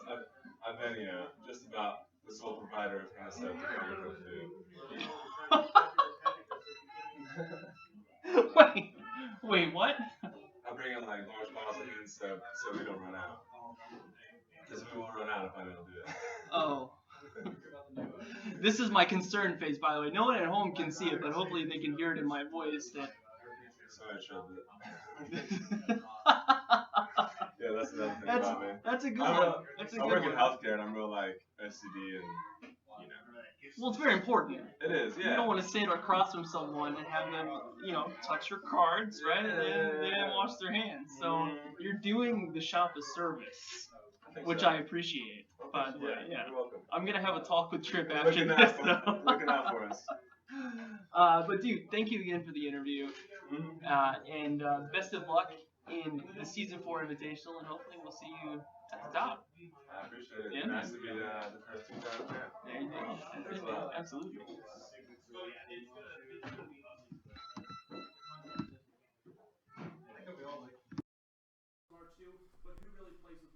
All right, guys, we're here with another interview for our top 8, and we've got Ryan with us, or Croc.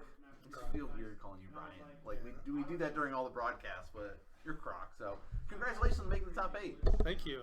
You came out and played a little bit. And yes. It's like, I mean, I guess you actually didn't even show up for like the last 2 or 3 weeks. Yeah. I have a bold strategy that I've in place in the last 2 weeks. It worked out really well for me. Yeah, it's. Keep everyone it's guessing. A little mind games. Mind games. I like it. Okay. Yeah. Coming prepared. So, with any Magic interview, we have to start out with, when did you start playing Magic? I started playing Magic back in Mirrodin. Mirrodin, okay. Yes. I wasn't very good back in Mirrodin. Like kitchen table aspect of it? Kind of. Me and a friend. Well, I guess I played a little bit before that, but I didn't know what the cards were. Yeah. But as in what set was released at the time, it was Mirrodin. Okay. However, the cards I played with were not Mirrodin. It was like more like Onslaught stuff. Okay. Like I bought a Beast deck on eBay. It was like a Rig Green Beast, so like Ravenous Bailoff, like stuff like that. And me and a friend just played. He played like an elf deck. Yeah. Alright, cool. However, the first like actual Magic thing I went out and played was at Books a Million, and they were doing a Mirrodin draft in the back because they used to do it like all the way in the back of the bathroom. Yep. Yeah, and I was like still in like high school or middle school or something, and I just went back there and played it. So makes sense. Okay. So switching over to the top 8 for a little. Okay. If you could pick anyone in the top 8 to play, who would it be and why? I'd probably pick Eric. Eric, okay. Why did you pick Eric? I think I've played him the most this season. Like me and him have had a nice little because we were 4th and 5th. Yes, you and guys each were week it was kind of like there. back and forth. He was above me, and then there was one week where I was like rooting against him because like he played against Max in one of like the finals, and like if he won, he would have jumped ahead, and like he lost. So I think I've played him the most, and I kind of feel comfortable with, like playing against him. So yeah, okay, cool. All right. If you could pick your favorite set that you've played, draft or standard aspect of it, what would it be? Time Spiral. Without a doubt. Yeah. Okay. Time Spiral block. Why? What was so appealing about that block? The greatest thing about that block was the fact that when Time Spiral came out, it was a huge set. So like it had like new cards and it had like throwbacks from a bunch of different sets in the Time Spiral stuff. Okay. So it was a really interesting set to draft. Yeah. There was a lot of different aspects to it, and I think it's the thing I drafted the most. So I really like that whole set. And is that what you do more often than play Modern? Or like if you're not playing Modern, you're doing draft aspects? Oh yeah, draft or sealed all the time. I'm way better at that than constructed. Yeah, way better than that. All right, so here's a tough question for you. Okay. What one card would you pick to represent yourself? Man, that is a tough. How'd you know that was going to be a tough question? Was it was when I was like, man, that is a tough question? Look how easy that was. Yeah, wow. Man, that's very insightful, man. I don't know. We like to ask a couple open-ended questions in our interviews to like really see what players take of it, and you know. Well, actually, one card that's actually stuck me is back whenever SEG was doing 1Ks, they didn't do like 2Ks. So like if you made like top 32, you didn't really get anything. Yeah. I made a top 32 once at a 1K. I played Boat Brew, so one of the better cards I like is Balefire Liege. So I think that one kind of sticks with me a lot. So if there's one card, definitely that. That would be it right I now. like it. It has a good mix of life gain, damage. It's just, it was a really cool, fun card. So nice. All right, cool, good. I like that answer. Okay. More tough questions. What do you need to improve on as a player? That's easy. Sideboarding. Sideboarding, okay. Yes, definitely. My sideboard game is not good. Yeah, okay. As I have a tough time because like whenever I look at a deck and like let's take Lantern Control for example. Yeah, okay. 75 cards, right? So the 60 cards in the deck are really good. Yes. I think each one is good. So whenever you go to sideboard, it's just like, what do I take out? Like in some matchups, it's easy because you're like, oh, I'll just take out these. Sometimes I take out like Gold Caller's Bell, and I don't even know if that's right, you know, because you want it. Right. So I need to work on that a lot. Like it definitely with Infect, it comes out because you're like, you don't want to take out any pump spells. You don't want to take out any creatures. You know, what are you going to do? Like, how do you do this efficiently? So it's something that's pretty hard for me. So I try to work on that. Need a little bit more practice on it. Yeah, that is, I think, a big thing a lot of players fall back on too, is that sideboard aspect, because it gets very easy when you're like, all right, I know the main deck in and out, I know the like the first game perfect, and now it's time to adjust. Some matchups are easy, like you say, well, sideboarding is not the great of an answer, like if you're sitting out there and thinking, but if you really think about it, some matchups are like borderline to straight and cut. If you're playing against a deck that has no creatures, obviously you take out the creature removal, you know, but like in certain decks it's kind of hard because like in the Lantern Control I have Collective Brutality, which is kind of like a creature removal, but it's also other things, so you can't really take that out. So it's rough. All right, good answer. All right, last question. What is an interesting fact about you that's not Magic related? Another open-ended one for that I hate doing interviews with Dan. That's an interesting fact. Everyone, you now know this. I don't know. I played baseball for 18 years. 18 and I played in years? high school, yeah. Wow. I started whenever I was like 4 playing T-ball. That's crazy. Yeah, so now, that's something that... So do you anything related to baseball now? Other than watch it 24/7? 24/7, any chance I get. Baseball. Yeah, go to games. And do this. No, I know a lot about it, so like each team and stuff like that, so that's something I follow. Then? Orioles. Yeah, obviously. What was I thinking? Jesus. You know, who is this? We guy? are like right outside well, of it could be area. nationals. So yeah, could be nationals, but they're terrible. So I mean, those are pretty much the two teams in our area that you would. Exactly. I'm also a Reds fan, so. Okay. I did live in Cincinnati recently too. Okay. So I went to a lot of their games, but yeah. All right, cool. So baseball fan. Good to know. Baseball fan. All right. Well, thanks for doing the interview with us. We really appreciate it. And best of luck in the top 8. Thank you. You too. I wish I was playing. All right, guys. So I'm here with Dwayne. First off, congratulations on making the top 8.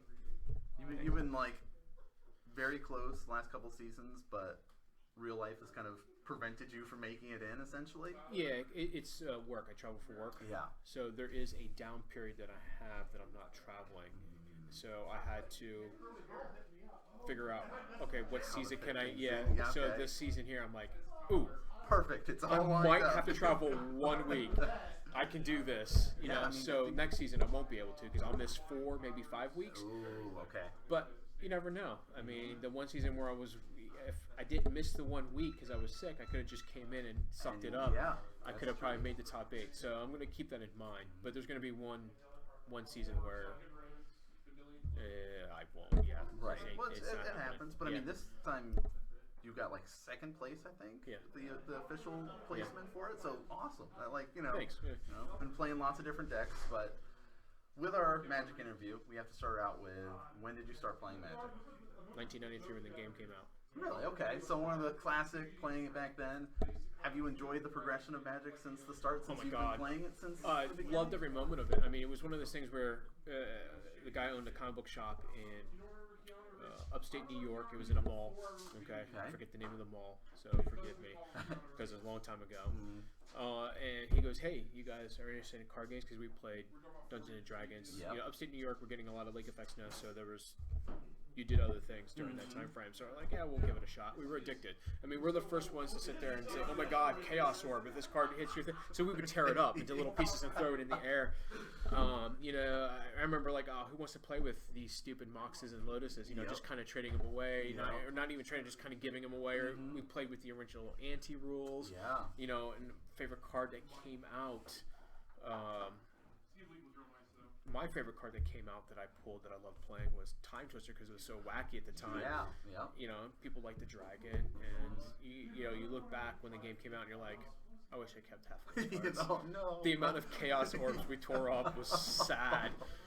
And then after about a few months, the popularity of the game came up, and yeah, I just loved it since then. And I've been on and off because real life gets in the way. Of course, that makes a lot of sense. But you know, I got back into it. Going strong, at least for modern. Yeah, for modern. Yeah. Okay. All right. I like the format. Nice. So if you could pick anybody in the top 8 to play, who would it be and why? Oh, anybody in the top 8. Anybody in the top 8. Seriously, I played everybody in the top 8. So Jeremy, Chris, the most. I really can't say there's a favorite that I look forward to playing. I would have the most fun playing against Jeremy because he's more laid back, and Chris. But the one that if you want to keep your skills sharp would be Lyle, even TJ to a point. So I enjoy actually playing everyone. You know, if I didn't call your name, I'm not trying to be offensive or anything like that. No, but I those do ones stand out at least immediately. Immediately stand out because Jeremy, I never had a bad game when it was Lyle. You know, if you make a mistake, there's no taking it back. It is playing for keeps. But there's a reason for that though, because it makes you a better player. Exactly. And if you play against someone like Lyle enough, you become a better player. You get better, and I think that showed this season because no one really ran away with it. Right. Yeah, it was a much more closer race. So it's much more, So we're kind of going back and forth, which I thought was enjoyable. Cool. So what deck did you play the most this season? Because you did bounce around a lot. I did bounce around a lot. Okay, so I'm a Merfolk player. Yeah. I live and die by the fish. I did not even play the fish once this season. And every time, when we came in, I'm like, I had fish built, and I had Ponza built, I had Eldrazi built, I had 4 modern decks, and I'm just kind of looking at them, and I'm like, eh. And then someone says, I'm playing Tron, I'm playing Tron, I'm playing Tron, I'm playing Tron. After the 9th person said they're playing Tron, there's 33 people here, and I'm like, Ponza it is. Okay, that makes a lot of sense. By the 5th week, there were no more Tron decks. Yeah, that's true. Everyone was like, no, I don't want to play against this Ponza deck.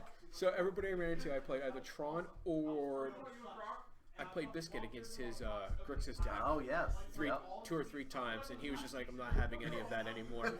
Because it is not fun, and I apologize. I don't apologize. That's absolutely, I'm lying. The lie detector test has said this is a lie. But I totally enjoy, I mean, yes, it's not fun for your opponent, but neither is getting the turn 3 Karn, you know, and then, you know, so get rid of that, get rid of that, get rid of it, and die. So I was like, you know what, I'll play this. And then I tuned it a little bit. I ended up playing a version that is quick, fast, mean, you know, and more to what you want to be doing. Yeah, so I played that, and then I played a stupid Naya list. You know, I goes, okay, I'm tired of, I'm pretty secure in my points. Let me play this one list. No one's gonna expect it. Have some fun. A couple weeks, I crushed people with that thing too, and I'm just like, what is going on? This deck's not that good. And that deck was pretty amazing because it was just big dumb dudes. Yes. And I ran Domri in it. Oh yeah. And so people got to see Domri in action. It was kind of nice when you sit there playing cards. Tireless Tracker, what's that do? Domri, people are reading your cards, and they're like, Surrock, Hunt Caller. What does that do? Yeah, I got Formidable, swing for 9. They're like, I'm dead. I'm like, I don't know what happened. I'm sorry. It just got away from me. It just kind of got away from me. And then you're playing Thunderbreak Regent with a Storm Breath, and they're just like, come on. So it made it very interesting and frustrating for some people because they weren't expecting it. As people kind of get used to it a little bit, they're like, okay, I know how to deal with this now. Yeah, kind of, sort of, you know. But Domri, very nice because I don't run any. And that deck only runs 6 removal spells, and that's it. And that was 3 bolts, 3 paths. So you're pretty much always hitting. You're hitting creatures. Every creature had an ability to use, you know, mostly like that. And then your finishers were, I a Tarka World render because he gave my Dragons Double Strike. Yeah. And the other key card, which was a lot of fun, was Dragon Lord Culligan. Oh, okay. Because I splashed some black for him. Just nice little spiciness in there.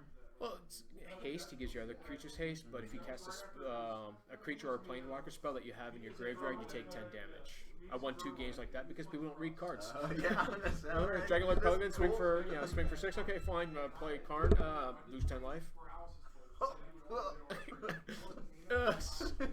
Walk away, and they're just like, cool, see ya. But I played that a couple times, and then played Ponza again.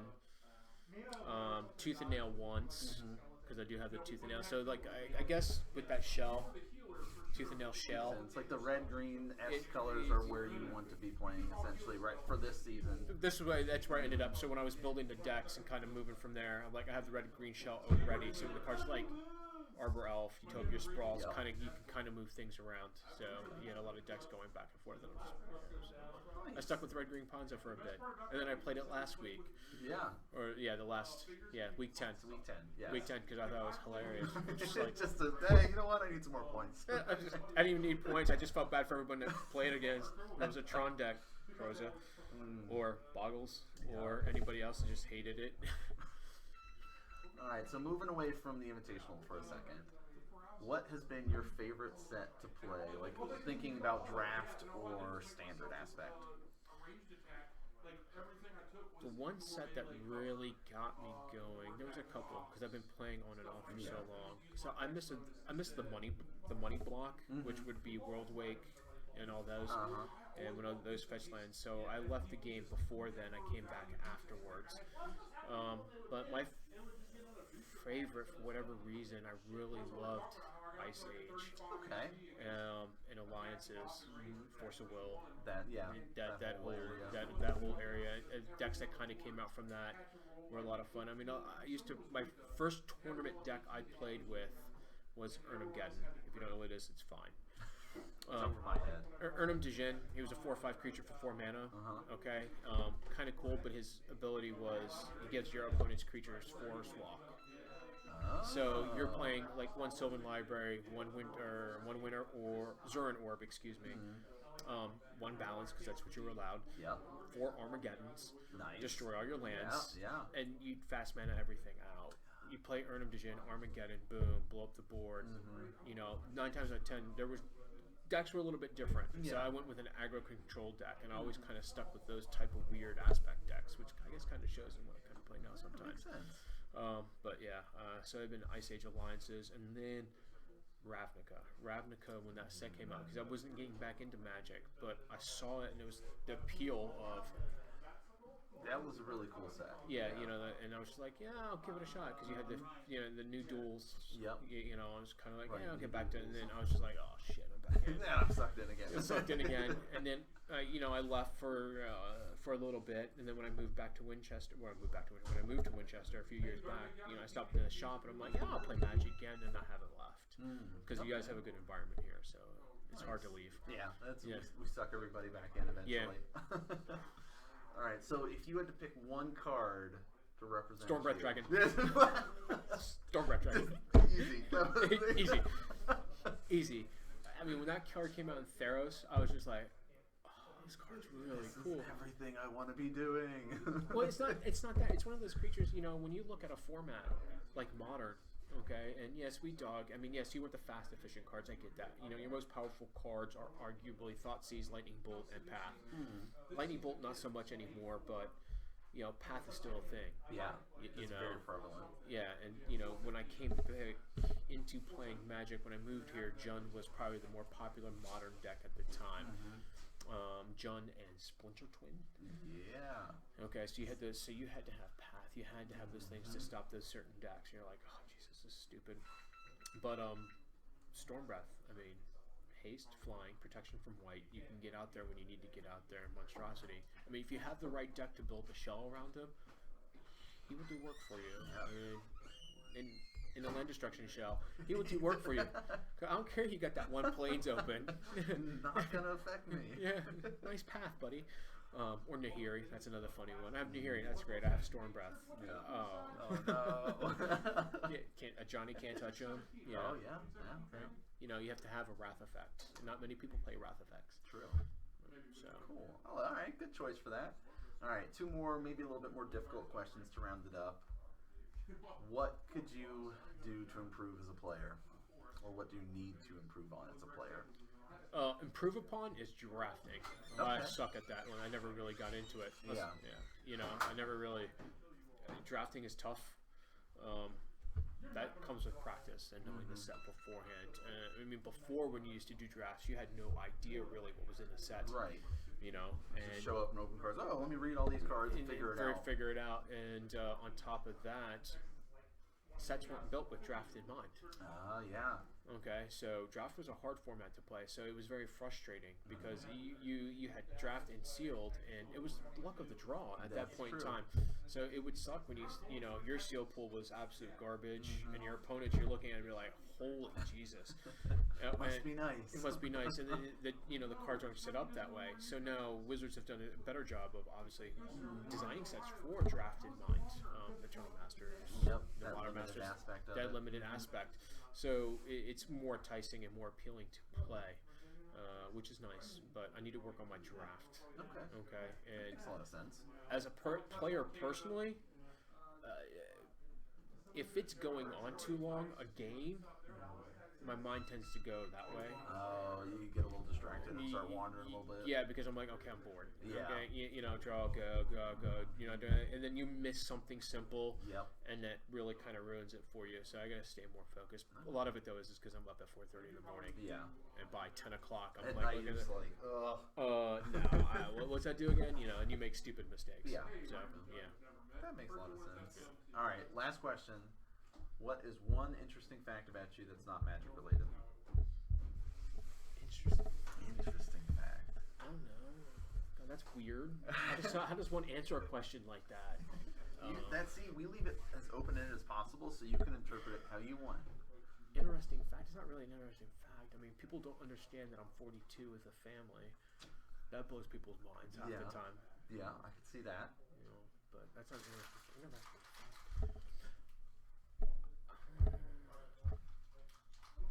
I grew up overseas, not in the States. Where did you grow up? I was born in Arizona, but I grew up in England, Germany, Italy, and Japan. I came back to the States when I was 16. So why did you grow up all over there? My father was in the Air Force. Makes sense. So, traveled a lot. Yeah. Yeah. So, that's the only thing people really don't know about. So, there's TV shows people will reference. If it wasn't the cool military type of shows that people would show overseas, like A-Team, Knight Rider, Airwolf, Street Hawk, Riptide. Really dating myself. I didn't see it. I had no idea what you're talking about. Mr. Belvoir, what? Belvedere's in that vodka? You're just like, I have no idea what this is. So yeah, that's basically about it. No, that's a good, interesting fact. Yeah. I like that.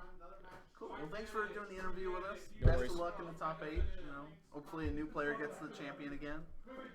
Yeah, we'll see. We'll see. I have to play Croza first. Ooh, it'll be tight. I'm just going to run 18 Blood Moon effects. Yo, I am sitting here with Season 3 champion, Chris Carrozza. First off, dude, congrats to making it to Season 4. Yeah. Right? Look at that. Holy moly. This is great. How do you feel? Feel good. Yeah. I barely squeezed in. I had 4 weeks. I was away for work, so it made it tougher, but a couple strong weeks carried me through. Nice. Well, yeah, dude, that's what I like to hear. So, for everyone that may not know who you are, and to our newer viewers that have popped in, first off, thanks, guys. And when did you start playing Magic? I started playing Magic when first I started came out. I played for 6 months. Okay. And then played a little bit, got out, and then I just recently got back in last October. So wait, you're telling me that you got out of Magic the Gathering? Stopped completely. Completely. I never touched the cards again. And then you came back? Yeah, and I came back. Why? Why? My friends were playing card games, and I dropped back in college.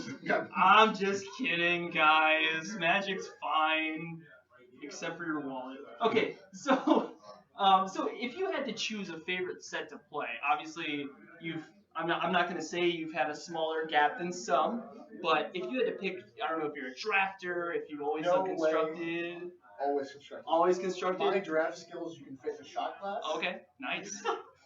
even worse. That's if I'm just being generous. Oh, yeah. Like I could tell you maybe 3 cards to pick at every draft, and you people laugh because they're probably the one choice. I mean, I would probably pick the same card, so I get that. So I mean, did you play standard? You played standard recently, right? I played standard. Okay. I like standard, but it gets to just a niche where you play a lot of mirror. You either know your mirror and you know how to beat your mirror, or the other 2 decks. Like right now they have green black aggro, vehicles, and Jeskai. Yeah. Not the Hiri combo, Sahili combo. So the whole idea is you know I know how which deck beats which one to pick based on what happened the week beforehand, and so that's just it's like Russian roulette. You just pick your poison.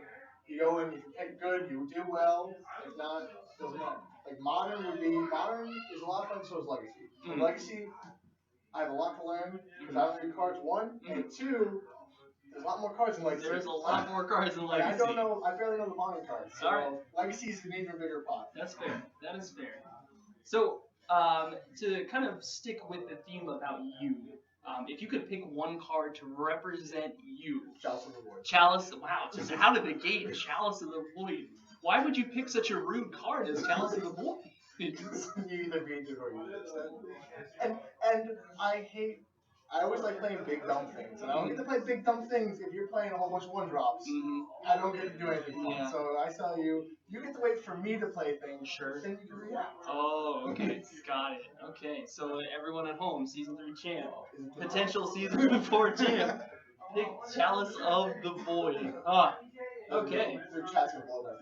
Yeah, there they are. All right, so this is probably an easy question, just because I've seen some deck choices throughout the season. What was the deck that you played the most? Oh, that's easy. Eldrazi Eldrazi. Why not? But you've had some inclusions though. Yeah. Since Aether Revolt, right? I played my standard deck for 1 week just for fun. I played just Kai. My roommate let me borrow that. That was a lot of fun. Yeah. I don't like the control matchup. Man, I messed up, especially against Dwayne one matchup. I had everything to win, and I just slammed Nihiri instead of slamming Nihiri and leaving up mana for a counter spell. And I lost cover. So I hate playing the patient game. I just like slamming things and just going for the Chalice of the Void. Got it. So you've done this before. You've been in the top 8 before, but we have some new faces. And you're currently set up to play the People's Champ, apparently, Dwayne Hess. And but if you could pick someone else to play top 8, who would you pick? I gotta go for Jeremy, man. I love having slug matches with Jeremy. It's always fun. Yeah? You think so?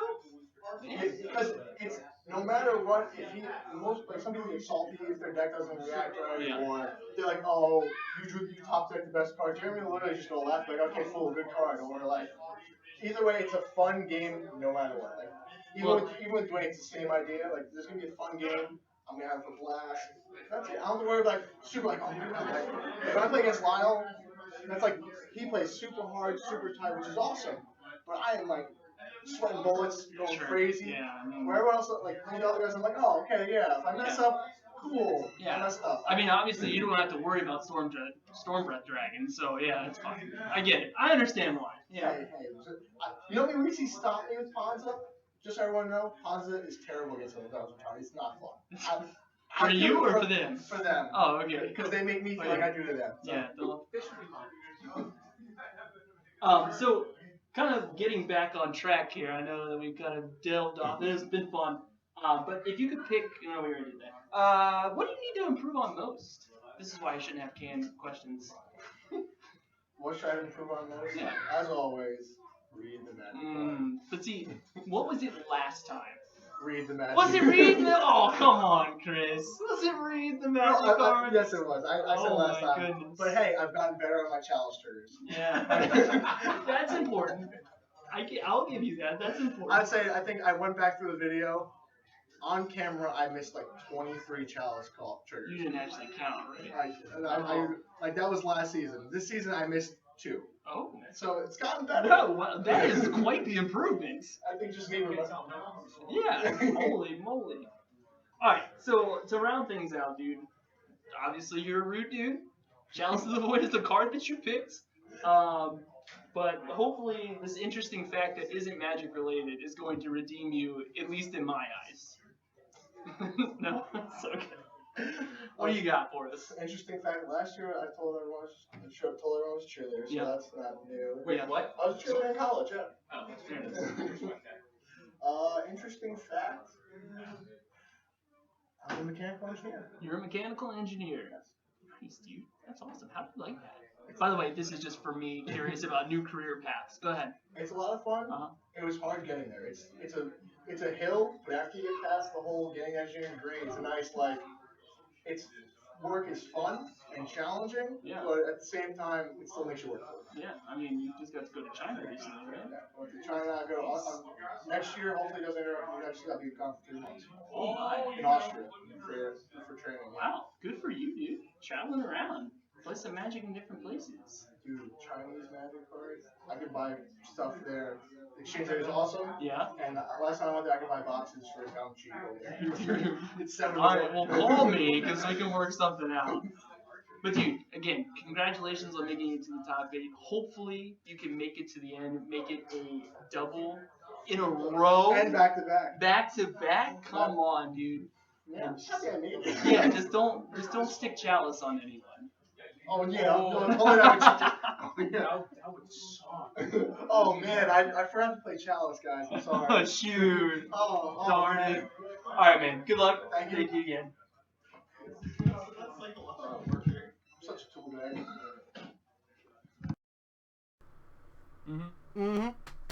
So there you go. That's your top 8. That is your top 8. The more you know. The more, yeah.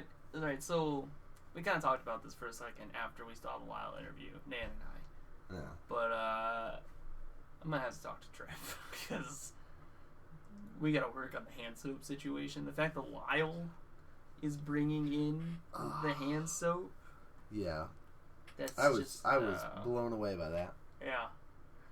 And Dwayne was a little chatty. a little chatty. A little He's got a lot to say. He's a man of many words. That's that Dwayne is a man of many words. Yeah. Plays a lot of rude cards. Lots of words. That's what he's known for. So you guys have been waiting. Let's take a look at what the brackets look like. Sure. Who else made it out of the quarterfinals? Shall we take a gander? We know it's Jamie. We know. Who else we got? Holy moly. Okay, so... Wow. Quick jump. Yeah. 1, 2, 3, and 4. Oh. Seeds. So, 2 season champions are out. Chris Carrozza, Jeremy Miller. Season 1, Season 3, not in it. Season 2, though. Lyle could. Still in it. Make Could be it a our twofer. first time double champion. Could be. We've also got 3 people vying to try to become a first-time champion. Yeah. TJ versus Jamie. We've also got Dwayne down there at the bottom we were just talking about. We are going to be watching both of these semifinal matches. In succession. Boom, boom. So let's jump over to our first one. TJ versus Jamie. Yep. Let's go. Let's do it. Round 2. As the players are shuffling up. Still enjoy this overlay. Isn't it? It's nice. Yeah. The fact that we don't have to do a whole lot of work here is nice. I'm a fan of that. You're a fan? Yeah. Oh, I Yeah. see. You're gonna give them an hour and a half. Hour and a to half. see? Okay. I feel like they should be able to finish in an hour and a half. Okay, right? well, so just to remind everyone, it has been a while. We took a look at some deck lists. Jamie, obviously, we saw in round 1 playing Living End. Yes. And TJ playing Infinity. Where's AK? Dude, AK, if you're here, man, this is your match. This is your match. This is TJ's one chance to take it to the finals, and then you can see him play again. But Mr. Second Place. Mr. Second Place, that's it. He wants it. He does. I remember talking to him in the interview. I was like, you could see. This is it, dude. This is your one. He's coming into this number 1 seed. Like, if there was any season that he should be feeling good about going into it, I feel like this. He's on the deck that he knows. What? Where were you? 4. Oh my! I'll cycle the street raid. And TJ's good. Yes. We won't be worrying about any point loss here. Every point counts. Jamie's already at 18 just to start.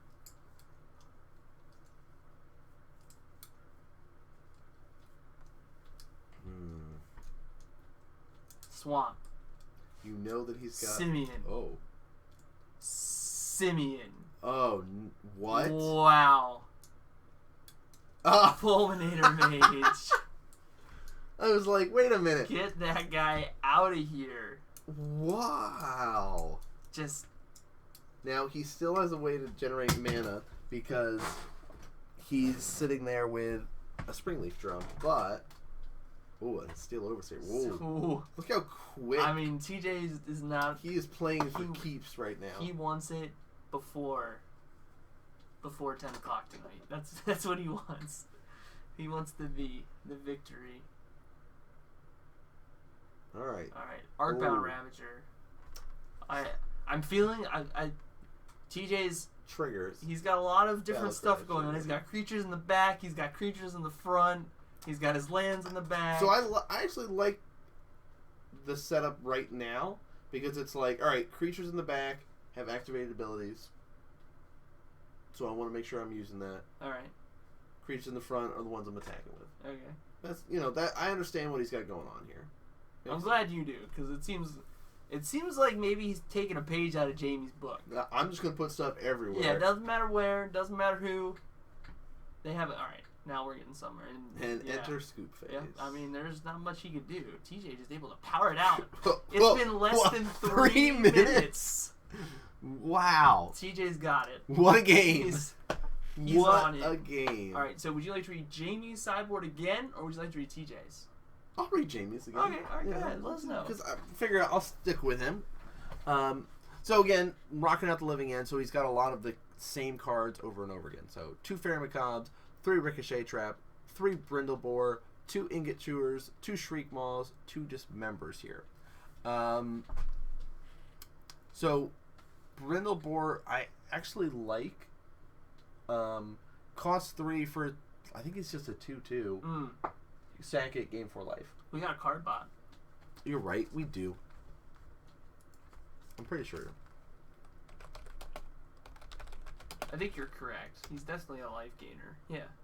Sack the guy, get 4 life. 2/2. Yeah, easy. cost 3.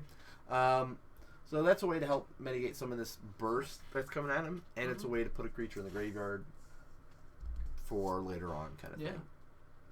And you could make the argument for Shriek Maw as well, but he's going wide. We see, like, even just having 4 creatures, the 4 that he had made things pretty difficult. Yeah. So it was very quick, but I think the Brindlebores are a nice touch in there. You could say, oh, maybe Dismember, if it gets to that pure style, maybe kill off another one of his lands or something that way if he activates it.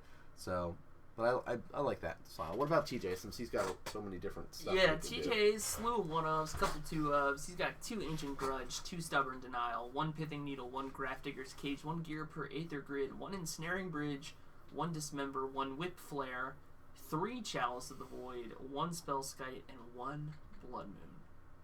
Alright, so I'm going to give you the skinny on what I'm thinking here. What do you got? Chalice of the Void.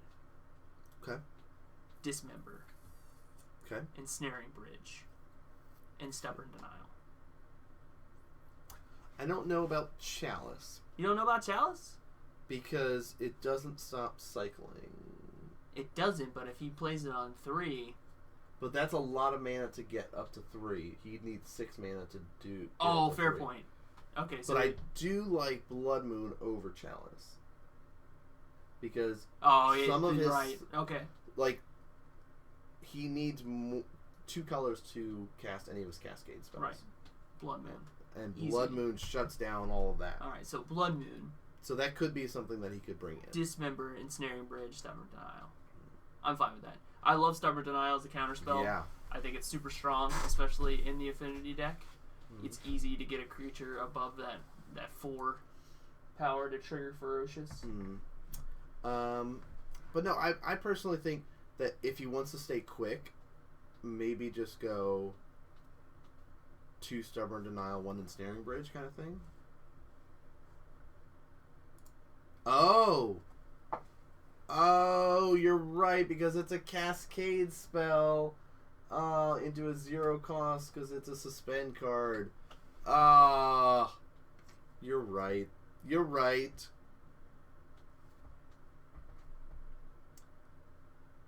I said 5, right? I said 5.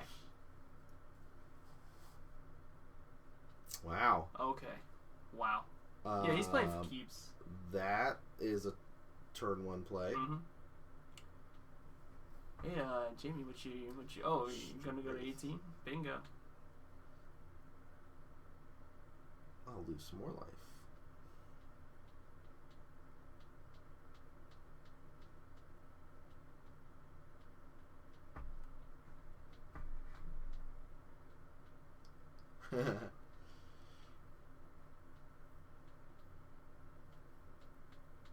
Yeah, slow that play clock down, Jamie.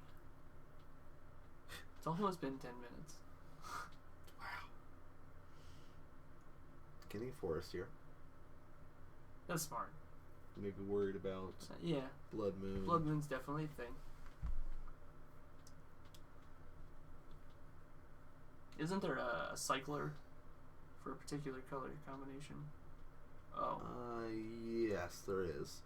I think it's the not just Dead colorless. Street Minotaur, but it's a red and a black, I think. Oh, okay. Red or black. Arcbound is coming in. Yeek. Now, getting the Arcbound out now is really important. Because if he tries to Cascade, you're going to be able to sack.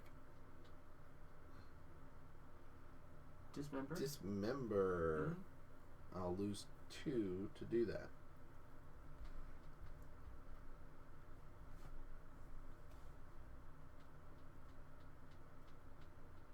Does have a Copper Line Gorge in hand.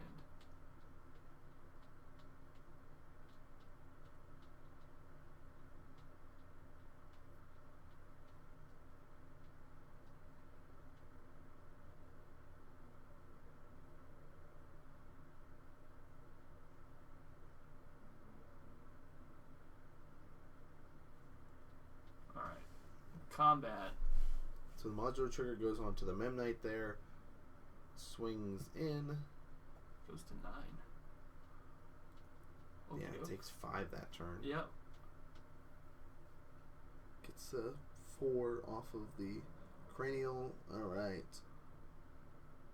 There is a Cascade spell so he's in Jamie's hand here.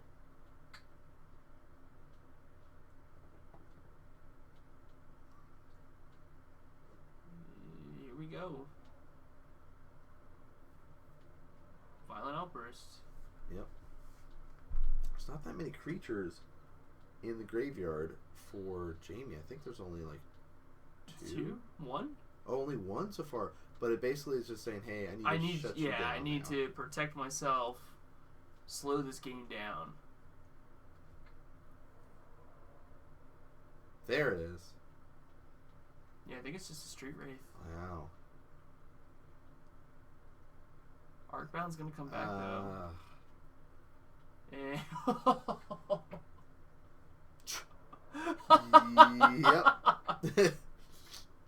And here's an Etch Champion. Oh my! Metalcraft is active, so he does have protection from colors there. Etch Champion.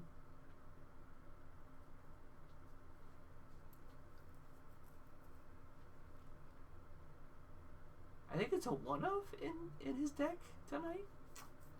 I think at least 2. Is it at least 2? I think it's at least 2. I thought it was 1 and 3 master. Oh, maybe we'll have to double check that again. Keep that in mind. 1 and 3 master. I think it's 1 and 3 master. Maybe it's 2 and 3 master, but either way, right on time. Either way, this is looking tough. It just, Living End just looked so poor in this matchup. Yeah. And it's like, all right, The acceleration. He even has his lands that he can make into creatures too. Yeah. Oh, Steel Overseer. My. Signal Pest. Pest. Jeez. Can he kill him this turn? Activate. Move to combat. 1, 2, 3, 4, 5, 6. Yeah, it's at least 6. That's 8 damage on the Edge Champion. So, hey, I don't have to sack anything. Yeah, just... But, if you are so kind and try to cascade it out here... Sure. I can choose to sacrifice some of my effects. Now, you see how he's waiting? You do not do it to...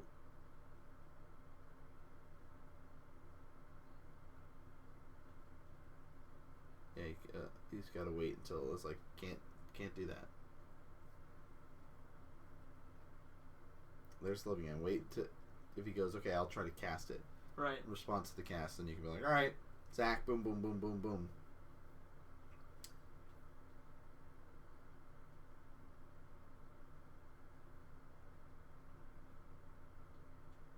Sack.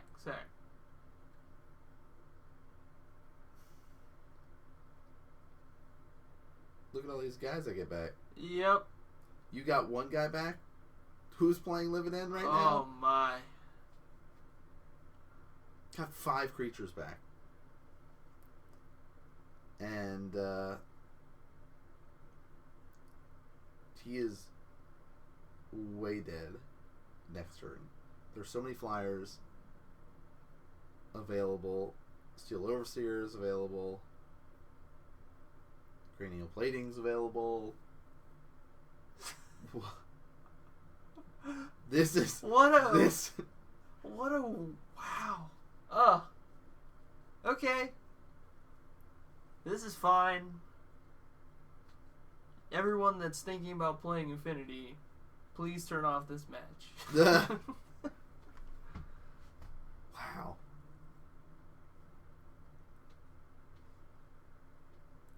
We can't show anyone else the power level of this deck.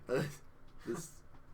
Yeah. Just being able to sacrifice all your bros in before the living end resolves. Just in case. Yeah.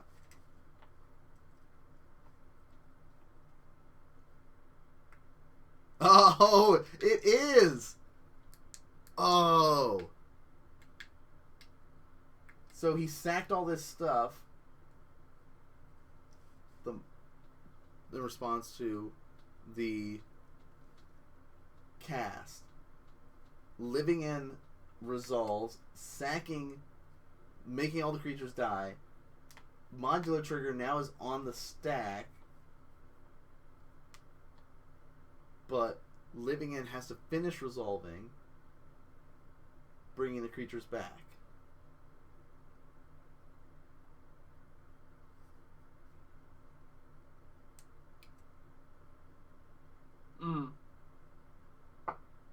Well.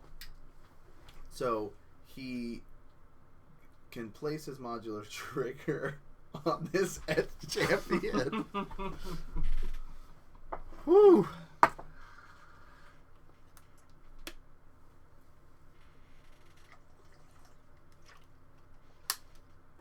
Wow. Okay. So, yep. That's the thing. I'm glad we did this. Well. Okay. I would like to cycle. Oh, man.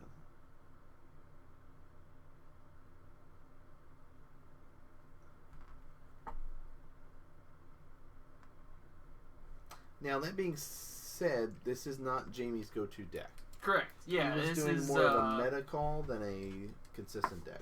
Yeah, this is definitely not a deck that Jamie plays often. God bless you.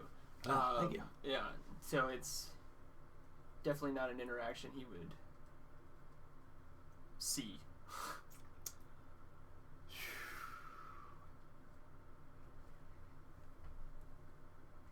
This is a very good case of play the deck you know versus play the deck that you think is going to. Let's get another one.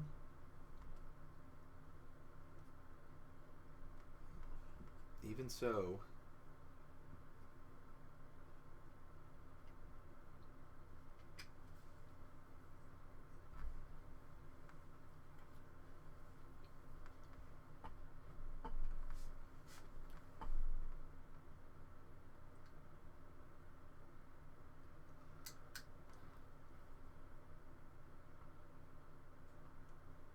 Yep. So no Arcbound. Well, you'll.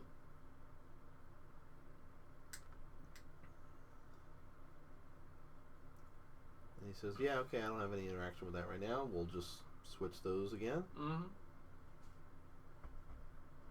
It's been kind of swingy. Okay. Now there's at least 3 creatures to the 1. The thing is, he will activate this flyer. Attach cranial plating. Ooh, Vault Scourge. Attach cranial plating. Okay. Just another artifact count at this point. 1, 2, 3, 4, 5, 6 exactly. Doesn't have to sack anything. Easy.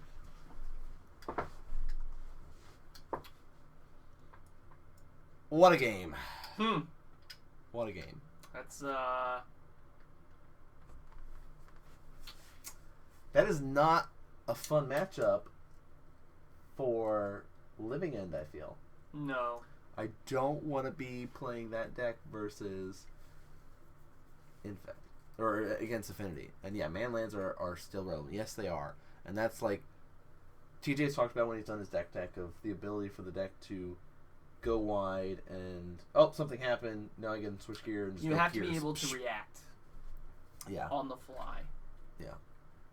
That was cool. Okay.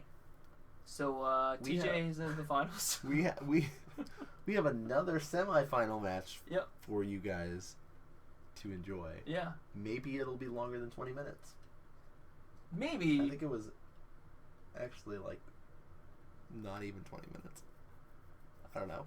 The time's still going. Let's find out.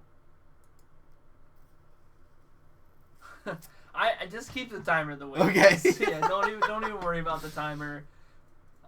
Just to remind everyone, Lyle on Burn.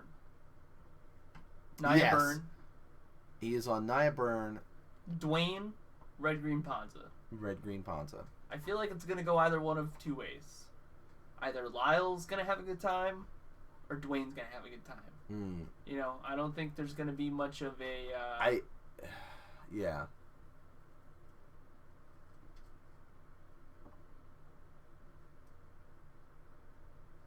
Okay, that makes sense.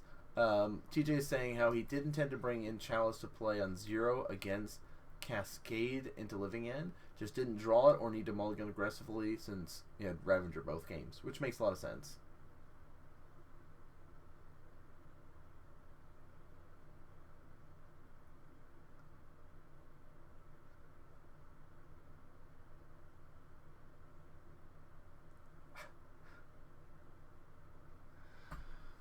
So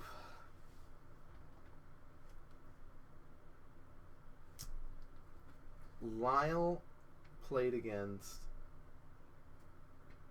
Croc. Yes. And said, hey, I don't care.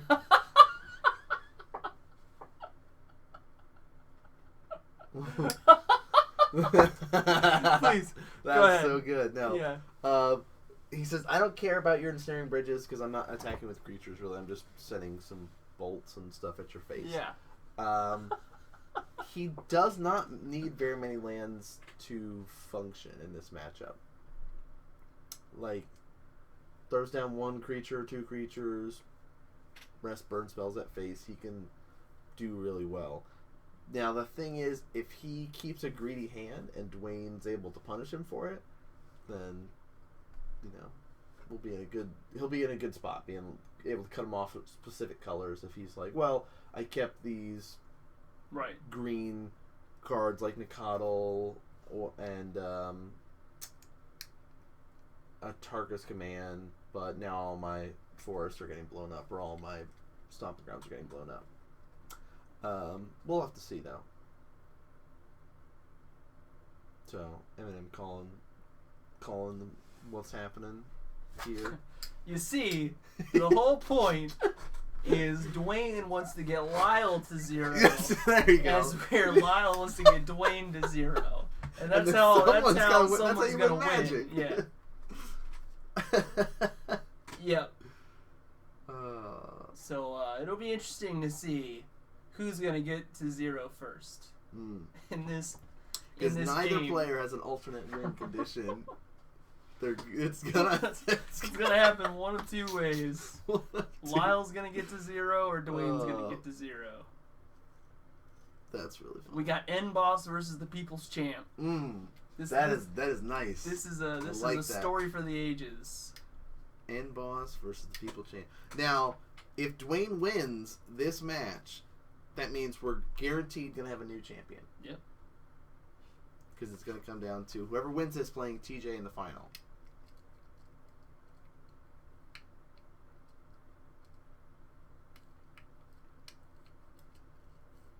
Clock is irrelevant, by the way.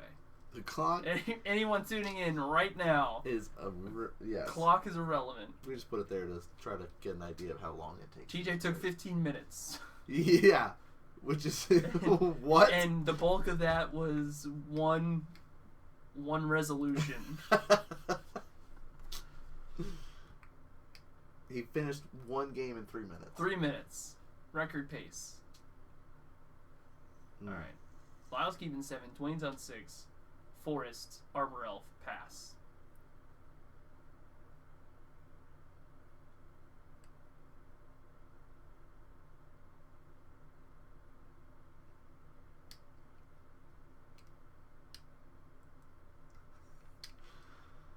Here is Swift.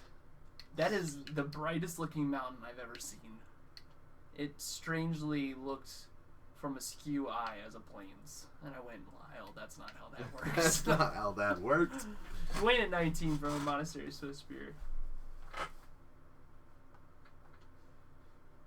It's a very whose basic land do you like better? It's an easy answer. Lyle. Okay, some people full arts are nice, but yeah. Lyle's got some fancy looking lands. Here's a Lava Spike Prowess Trigger. Yep. He's coming at you. Get ready. 2 more.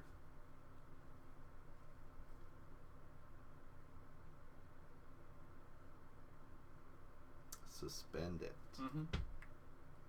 Seems good.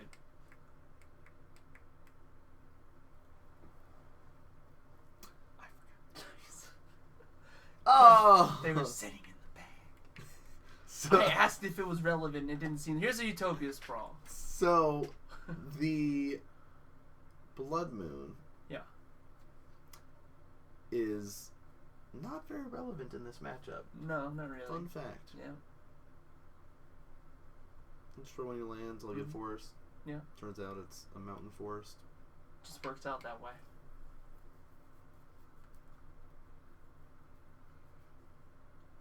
But there could easily be 5 more damage coming across next turn. Easy.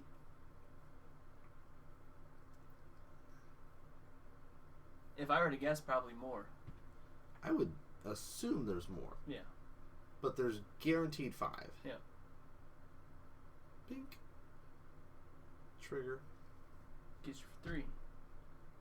Trigger on the Monastery Swift Spear. Looks like he drew another Rift Bolt.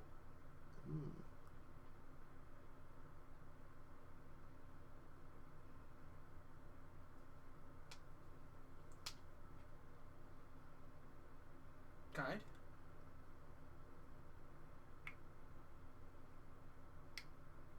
Guide.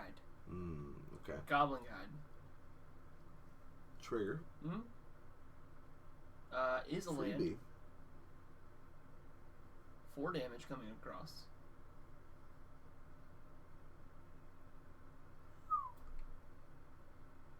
Plays land. It's a pretty looking mire. Yeah. Classic. When Wooded Foothills. Almost said Windswept Heath. I really enjoy planes. Trying to add them into games that they have no business being. Well, I mean, they have business in Miles deck. Alright. Yeah. You might be right. Just saying. Boros Charms, things like that. Lightning Helix. Sky Knight Legionnaire. Just kidding. Great card. That's it. Had a lot of fun last week, but fun. X-Proof, Generate. It's pretty solid. Sure. Don't let him do it, Lyle. I guess if he had it, he would have cast it. Don't let him cast that dumb dragon. Get him. Is it a charm? Or a charm? It could be a foundry, right? I think it's a Sacred Foundry. Foundry. Thrun, my old friend.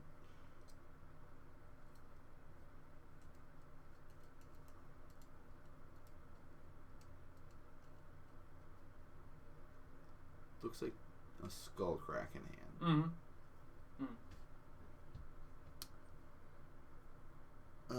Can Stormbreath be on the next t-shirt? It cannot. We here at Modern Magic Mondays do not support that dumb dragon. It also has an Eidolon. Stop with this. So, here's the thing.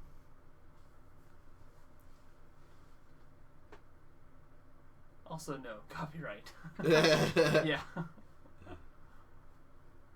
We can put a meme version of the Stormbreath Dragon on a t-shirt if you want. Draw him with some googly eyes. He's only got 2 spells that he can play. One of 2. Either Eidolon or Skullcrack. And he just says land pass here. Because most of the stuff Dwayne is going to start playing from now on is going to be costing more than what Eidolon would be able to trigger. So Eidolon will just end up hurting Lyle more than Dwayne. And you really want to save the Skullcrack for when you really need it. Maybe him gaining some life. Yeah. Or he's at that 3, that magic number. Yeah, that magic number to just finish him off. Is that Kessig Wolf run? Yes. Giving somebody trample and plus to their power. Alright. Floating a bunch of mana. Yep. So I'll have 4. There's 5. Your buddy. Googly Eyes Dragon. Good old Googly Eyes Dragon. Stormbreath Dragon. Haste. Protection from white. Why? Just look, alright, let's just put it all out on the table, alright? What are we worried about? Path to Exile. It's best card in Magic. You're absolutely right. I stand attested. We need a dragon to just say, you know what? I ain't going nowhere. Alright, so Journey to Nowhere was a card. Yes. Or what was it? Journey to the End? No, that was the set. What was Journey to Nyx? This is the set. Yeah, but there was a exile effect card out of that set. There was a couple that were white. There was Theros block. Yeah, it's like Oblivion Ring, but right. it's I think it's not Journey Oblivion to Nowhere. Ring. I think that's what it was called. It's cool. I got There's a card bot. Yeah, it's like there's a card bot. Anyway, point being, I guess it's relevant since Stormbreath came out of that set. All right. Bring in the team. Who you blocking? Yeah, it was Journey to Nowhere.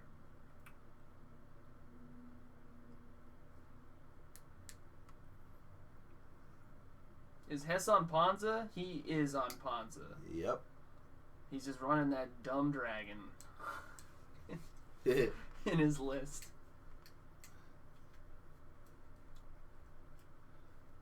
He dies unless he has like a bolt in his hand.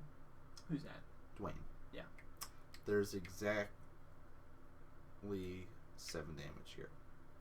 because of the skull crack. The skull crack. Yeah. Even if Thrun goes, I'm gonna jump in front of that Goblin Guide, that'd be silly. You know, or that Swift Spear, it's still going to be enough to kill him. I mean, he has to block something. So I say.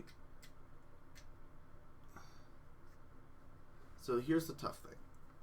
Lyle's got 2 cards in hand right now.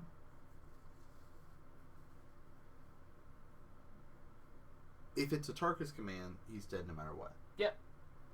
If it's just a lightning bolt, or something along those lines, it doesn't really matter which one you block. 4 damage is still going to come across. 4 damage is still going to come across. Yep. Unless he can deal damage to another creature while blocking with Thrun. Right. So if that's the case, maybe block a Swift Spear, try to kill off the guide if you can. Doesn't want to sack the wooded foothills. It's gonna go to 6.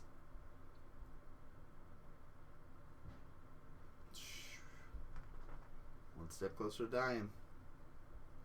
Likes to live dangerously, I see.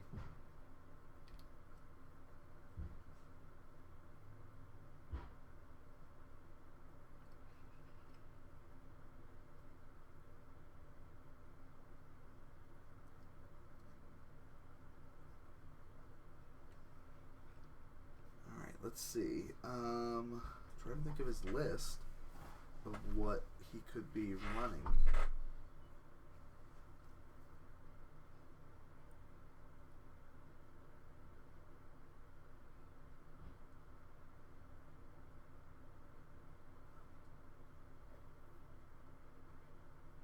Beast within. Beast from within. No, what's the Beast one? Within. Is that what it is? Make Yep. Beast. All right. Block these 2 creatures.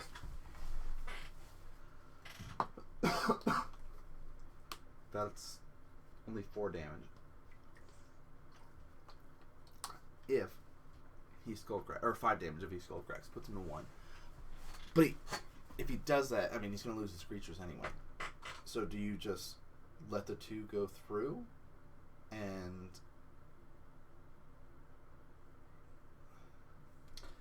My thinking is do you, so Storm Breath is 4, right? He's 4. Thrun is 4. 4, 3. So 8, 11. If he swings out. Oh, so he plays an Eidolon. Okay. He needs a blocker. Yeah, he played Eidolon. Because I was but going to say, if he swings out with Kessig Wolf Run, I think he may be dead. Lyle's dead. He swings all in. Well, does he need the Arbor Elf to help with the Kessig? He could to push it over, but it's not necessary. It's always necessary. Yeah, that's true. It's always necessary. We're all about sending a message here at Modern Magic Mondays.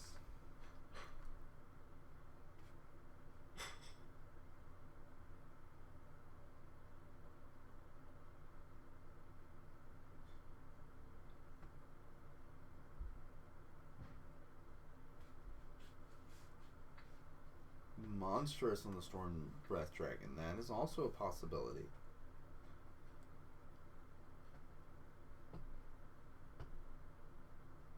Alright, let's see. Moving to combat. Yes, Dwayne Hess is on Red-Green Panza.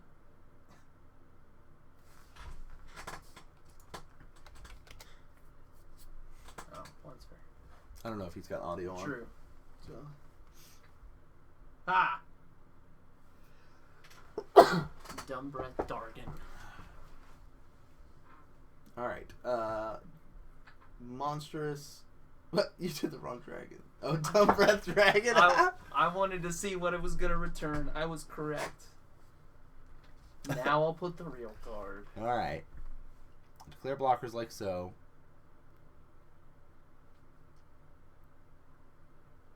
Deals damage to each opponent equal to the number of cards in player's hand. They'll have one card in hand. And he puts how many? 3 count? It's got to be 2 red and 5 colors. Make it monstrous. 7. Well, he can do that with the Utopian Sprawl. Ah, true. So, yep. It's enough. Game 1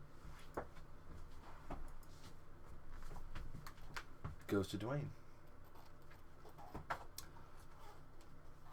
So, clearly, you're going to read off. Nope. Come on. All right. So, I'll read off Dwayne's Please. then, because you clearly love the Dargan so much. Hate that dumb Dargan. So he's got a lot of 1-ofs for his list. You see, it's kind of a nice catch-all is how he's doing it. Not really sure what he's going to be facing for the top 8 Invitational. So he's like, well, I want something to deal with everything. 1 Naturalized in there, 1 Ancient Grudge, 1 Creeping Corrosion, 2 Shatterstorm, 1 Back to Nature, 1 Crumble to Dust, 2 Defense Grid, 2 Grafdiggers, 1 Relic, 1 Obstinate Baloth, 2 Anger. Obstinate Baloth? Yes. And Defense Grids cost more during your opponent's, or when it's not your turn, right? Or during your turn. During your turn, I believe.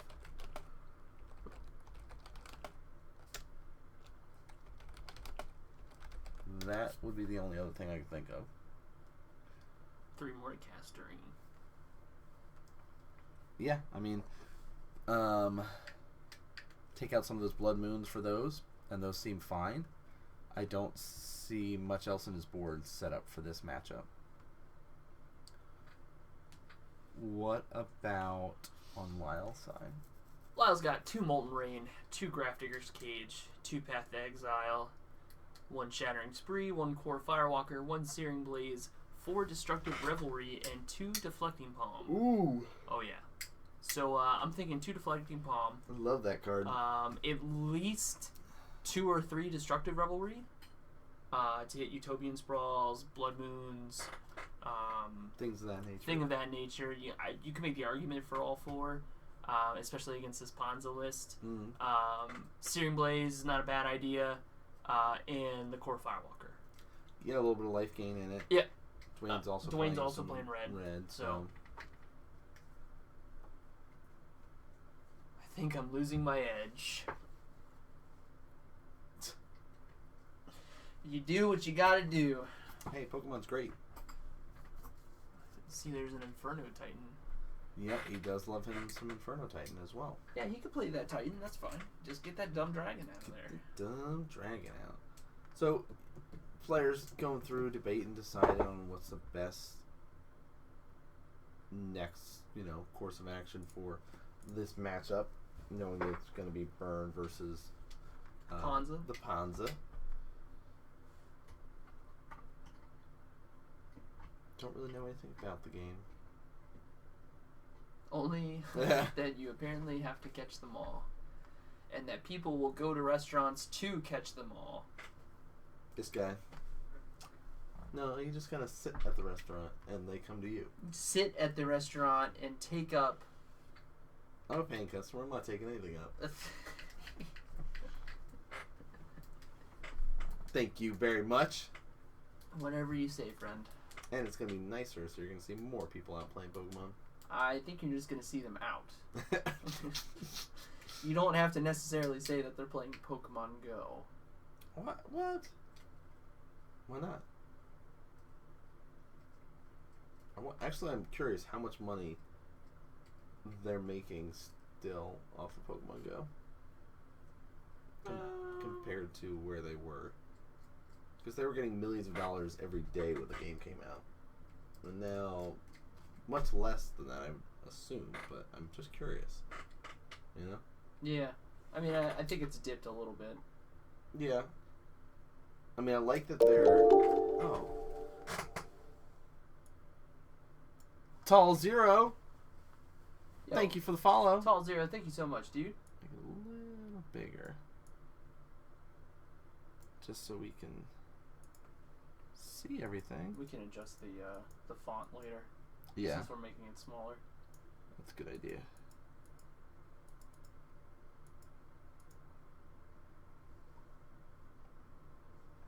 Glad you're liking our coverage tonight.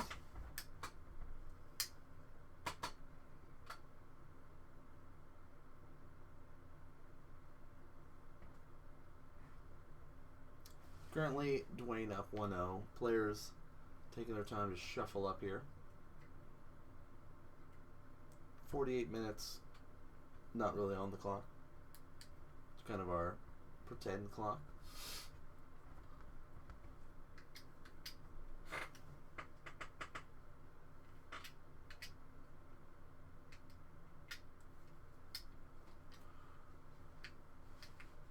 All right. Okay. Let's do this. This one's for the last final spot. Who's going to play TJ Schillenberg in the finals? You will. Be an easy win for TJ. There was cash money. There as was. Prize pool. What was the breakdown? I think it was like 150 and 100. 150 for first place, 100 for second place. That's pretty good. 75 or 50 for third and fourth, something like that, and then 25s for fourth through eighth. So everyone was leaving with a little bit of cash. Yeah. At the shop. And we're not even playing the Invitational anymore. Well, it's because we're putting on the Invitational. Yeah, that's true. We're the face. The face. We're drawing the people in. Mm. Speaking of drawing people in, if anyone that's not currently playing at Comic Kung Fu on Tuesday nights, and you're within the area of, I would say, at least an hour, maybe 2 hours, by all means, come on down. 7-ish p.m. Tuesday nights. We're at the shop. We're playing Modern. Mm-hmm. We're recording matches. You could be on camera. You could can. be a part of a season invitational. Yes, sir. It is possible. All you gotta do is just show up and play. Show up and play. Easy peasy. I would say anybody watching this stream, if chances are they like playing Magic, right? I would think. You know, they're watching Magic because they like playing Magic. Or they just like looking at your pretty face. That could be it too. And if that's the case, then you're in the right spot. You're in the right spot. So Lyle's keeping 6, gonna scry. Dwayne's on 7. Well. Inspiring Vantage, Goblin Guide, Trigger. What is it? Well. Not a freebie. Yeah, whatever it is, it's not a freebie. Forest. Arbor Elf. Makes sense. Pass. That's kind of where he wants to be on the first turn. Yep. Alright, there's a Boros Charm in hand.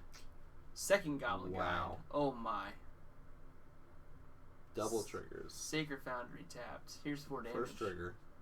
Free land. Second trigger. Free land. Oh no. I'm okay with that. Yeah, I kind of cleaning up the top. Yeah. Figure we'll draw into something good. Kind of looks like another land. That is not good. Plays another forest. Utopia Sprawl. Okay. Alright. Alright. Combo. Here's the Arbor Elf. Doing it. We're going to get a bunch of mana here. I'm going to shortcut for you. Stone Rain.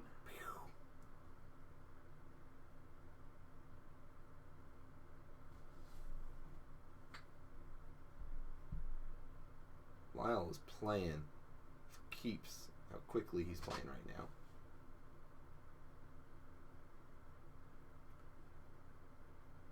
Four more, puts him to 10.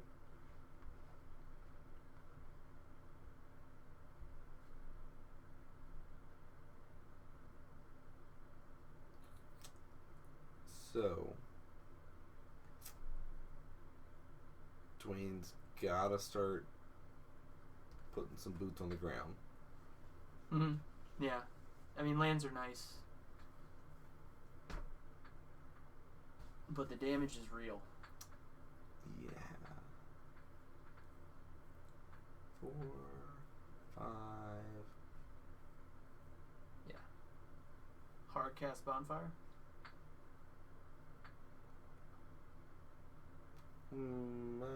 Yeah, I think so. Oh. My Did he creatures just are indestructible. Wow. My creatures are indestructible. Yo, Johnny, this is game number 2. Least used mode, I'd say. Yep.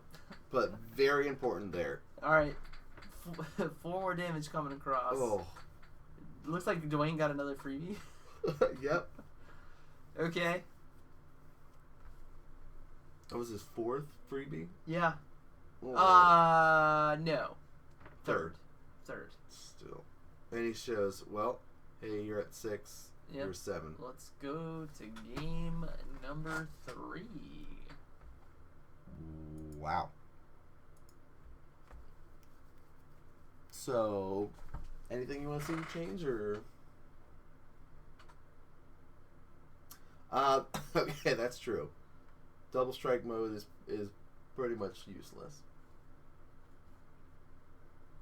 I don't think I've ever seen anybody double strike with Boros Charm, other than original, like the Return to Ravnica block. Who's got burned together? Do you got burned together? Yeah, May does. Yeah? Because he's sitting there with this playset of Scalding Tarns in his burn deck. You're right. Let's make double strike a thing. Let's make double strike a thing? Yeah. I mean, I guess you could do it in like a prowess deck. Yeah. But that would be the only time I think that I would be like, yeah, you know what? That's my thoughts on it. So, what do you think? Making any changes? I I see Lyle flipping some cards in and out. He's not really feeling strong about his. I mean, he took those 2 Goblin Guides to victory. Double striking my Swift Spear seems great. Exactly. Prowess. Yeah. I think it's the less used of the modes on Boros Charm. Mm-hmm. For not a good reason. But, I mean, Boros Charm is one of those cards that's like I feel like a flex spot. Yeah. You know. You've got that flexibility on how you want to use it. You can kind of take it out if you want. If you're not really feeling Boros Charm, even though it's... I feel like a lot of burn matchups end up where they're like, opponents at like 4 or 8. Yeah. And you're just like, man, where's that Boros Charm? Could really use a Boros Charm here. I don't think Dwayne made any changes, though. Did you see any changes from Dwayne? I think he just kept with probably just the Baloth and the defensive grid, or just the Baloth and his that he opted for.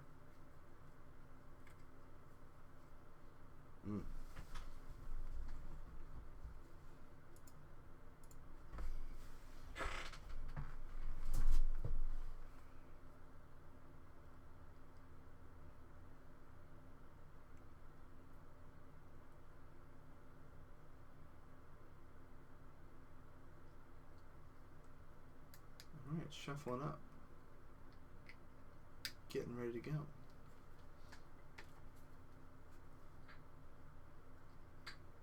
This is for at least second place. This is, yeah, basically saying the winner of this moves on to the finals. Yep.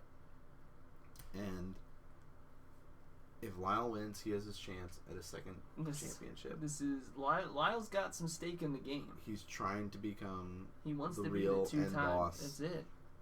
Undisputed of Comic Kung Fu. Dwayne, first Invitational,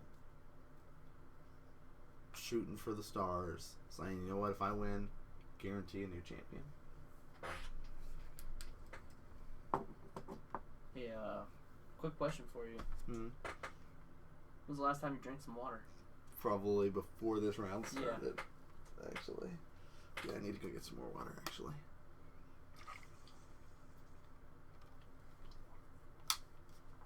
Guys, he needs that reminder. I do. You can tell, like, as my voice at the start of the night compared to now, it's declining.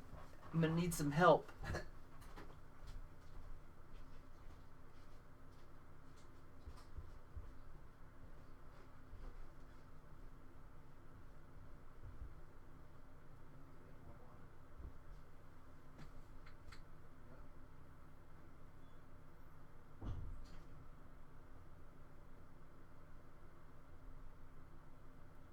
Here we go. Here we go. For that second place spot, we're looking at 7 cards. Who is going to get who to 0 life points? Ooh, Lava Spike, Wildest Nicodle, and Arid Mesa. Oh.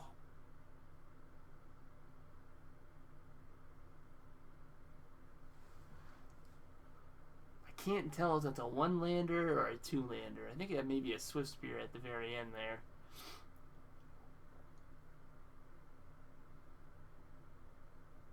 I think he was at that critical juncture. Do I keep a 1-land hand?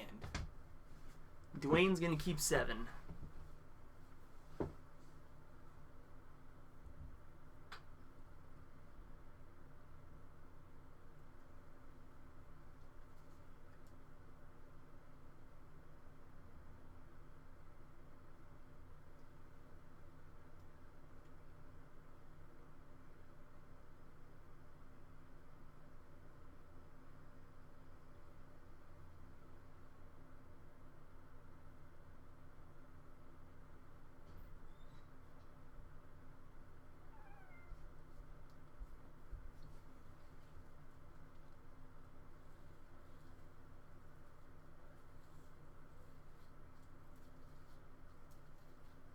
Six cards.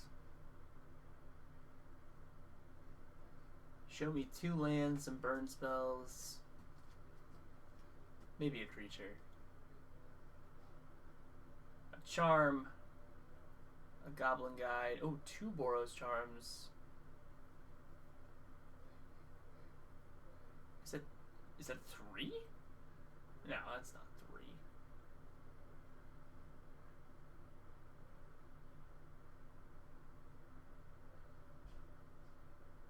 He's gonna keep it. Looks like the land's on top.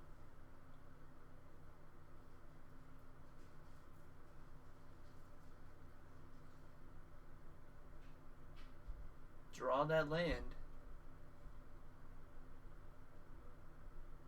Gonna go to 17.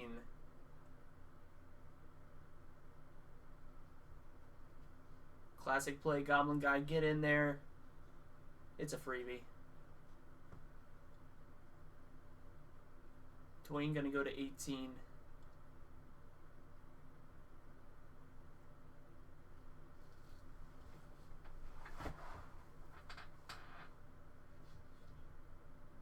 Passes back. Dwayne to 17 off of Windswept Teeth.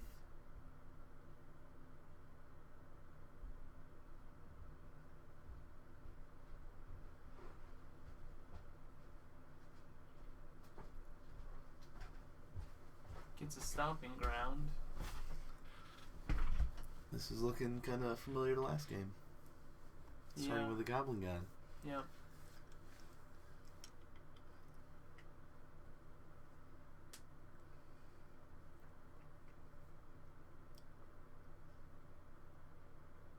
Passes back. I'm interested about the fetch. Double Boros on the charm? main step. On the main phase 1.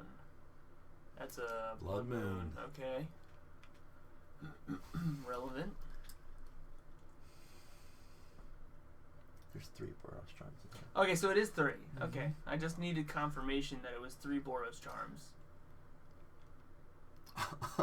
Okay.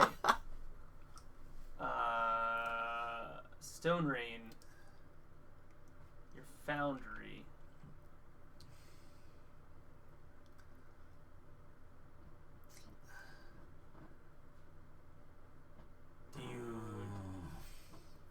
Do you float, fetch, and Boros Charm? I would Boros Charm here. You have another fetch in your hand, so you can find. It's going to be a mountain soon, though. Well, that might be.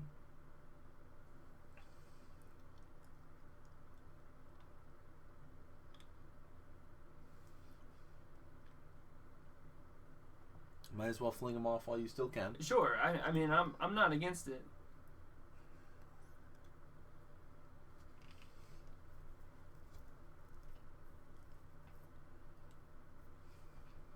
I just worry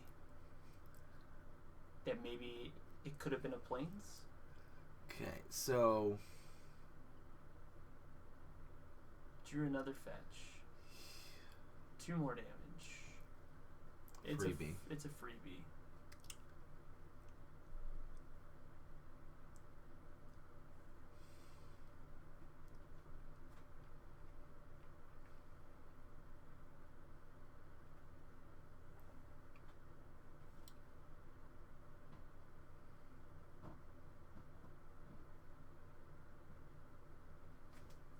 Going to 8.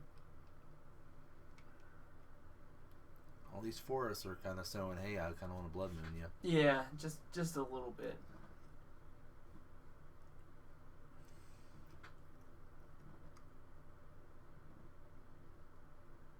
Oh, he has the wild McConnell in hand as well. Okay, all right. I was like, why wouldn't he? Oh, Baloth, okay. Baloth. In response, does he have? I think he's got an Asharka's command. Does he? And one of the modes is prevent life gain. Relevant. Tarka's command, something like that. You just gotta get close. Yeah. So you can say your opponent's can't gain life this turn. And deal 3 damage. And deal 3 damage. Sure. And then you, I mean, man, a bolt would be nice. Is that a guide? No. Oh, it's a rift bolt. Okay. So rift bolt. Yep. Suspend. Here's 3 damage. Okay. Confirmed. Pass back. He's set it up now. Unless Dwayne gains life, Lyle's going on to the finals. Yeah. Because of the Boros Charm in hand.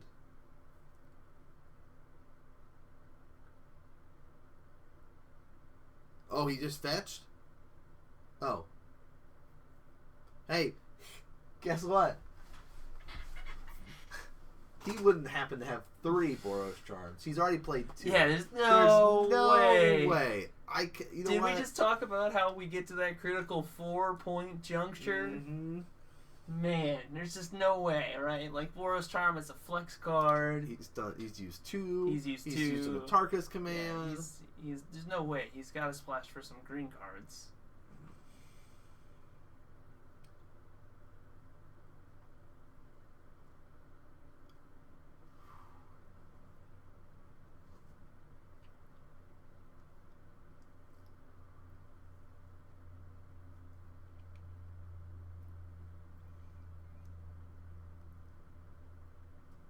Because even if he goes, all right, play my Blood Moon now. Yeah. In response, I'm going to stack, boom, kill you. Yeah.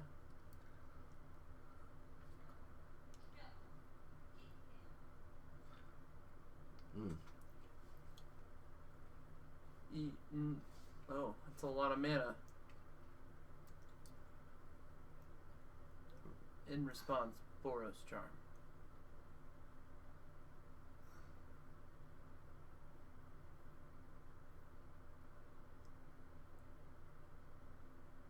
That's it. Oh, he hadn't played the second one yet. He only played the first one. Okay. But yeah, he's like, yeah, look, I had all 3 in my hand. I guess my only thing is when. Never mind. No, it's not important. Oh, it's not important. Okay. Let's go to the standings. Let's take a look, guys. Dun, dun, dun, dun, dun. Yo. So I have this thing that I wanted to show, like this pre-finals thing, Okay. to do a reminder of what the deck lists are that the players are playing. Oh my. This is just as a quick reminder, like Affinity versus Burn. Look at you go. You know, I'm I so tried proud to do a little something different for this invitational here. So you were right. There is one Edge champion. There's in one, TJ's list. 1 and 3. 1 and 3. In Relevant. So there are 4 cards in TJ's list that are very relevant main board, and that is Vault Scourge. Yes. The lifelink is actually really key in how things can work out. It's going to be a race from both players' perspectives. Like, can I get enough damage in with my creatures from TJ's side? Can I put together enough damage between my creatures and my spells to kill you? Is he going to have to prioritize going at creatures, going at face? Like, how is he going to have to develop that on Lyle's side? So it's going to be very interesting in the first game before he gets into sideboard aspects, because you can see they have pretty decent setup to just kind of go face from both sides. Mm-hmm. You know, so we'll have to see going into our finals here. Lyle versus TJ. Mr. Second place versus M-Boss. It'll be good. It'll be good. Let's go. Let's see how long it takes. Are we gonna have another 3-minute match? Could be. I mean, sorry, 3-minute game. Wasn't a match.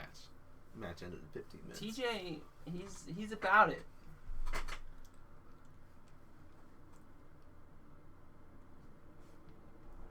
I mean, this is like, I'm super hyped for this match right now.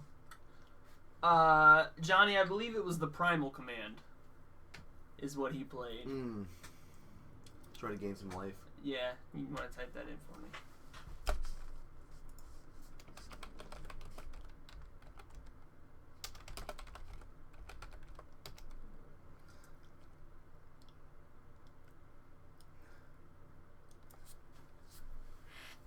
So, no, I'm super hyped for this. Lyle, the end boss, could potentially be our first 2-time champion. TJ, Mr. Second Place, been at every invitational, just like Lyle has, and has come close. Made the semifinals every single time or above. Last season, he was actually in Lyle's spot playing Burn in the finals. Mm-hmm. And lost to Chris Carrozza. Tron Eldrazi. Can't make anyone happy, by the way. Just shouting that out there. You know, I went back and forth about the lightning bolt to feature for Lyle when I made his slide.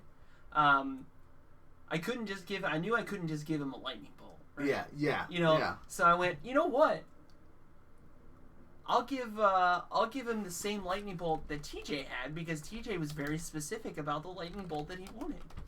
He said, "I want that Judge promo foil lightning bolt." I said, "Yeah, no problem." I mean, that's a respectable lightning bolt. Yeah. But I chose poorly. It should have been a beta lightning You're bolt. right. Yep. It's Lyle. You should have known. I should have known. I apologize. All right. Players are shuffled up here. That's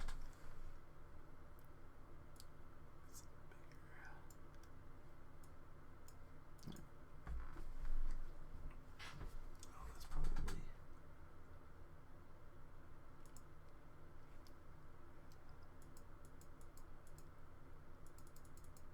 7 cards. First game of the finals. They're keeping. How many? 4 cards.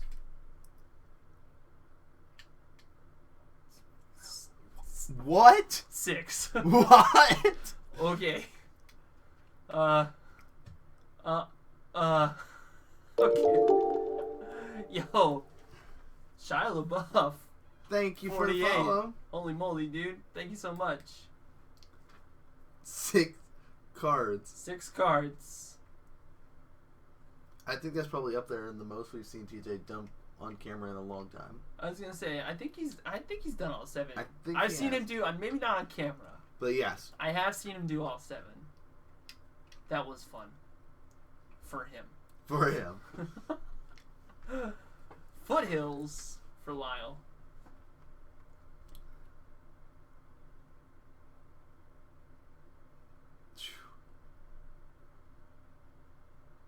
I mean... Yeah. 19 to start. Kill the signal pass? Could be 17. If you can, right now.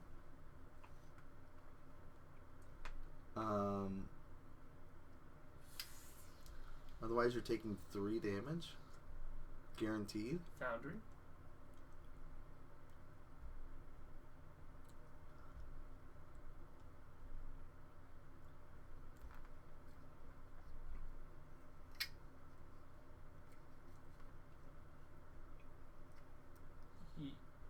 Yep. Swift Spear. Yep, and 1 damage coming in. Bink. I mean, this is the name of the game, right? Get him to 0. Get him to 0. 1 player. 1 player's got to be at 0 at the end of this. Well, 1 player could just take 10 poison, though. True. Ha. Relevant. Relevant. But hopefully not, because I didn't move the poison things up to above the images. Okay, DJ, we're on basic damage only. Yep. No poison damage here.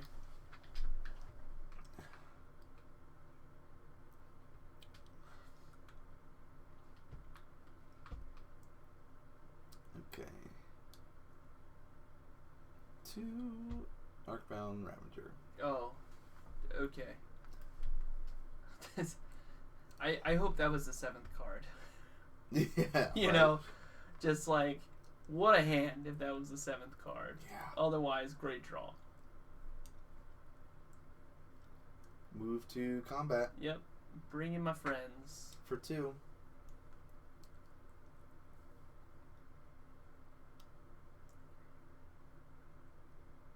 Got a bolt.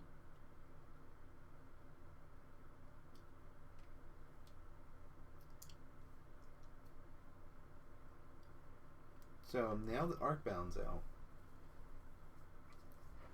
any other creature you're trying to kill is going to just get sacked to Arcbound. Mm-hmm. Now you can choose to try to kill off the Arcbound here. And then you potentially lose more artifacts. At least 3 artifacts in the deal, right? Could, or you could just say, I'll sack a drum to it, let it die, move the 2 onto something else. True.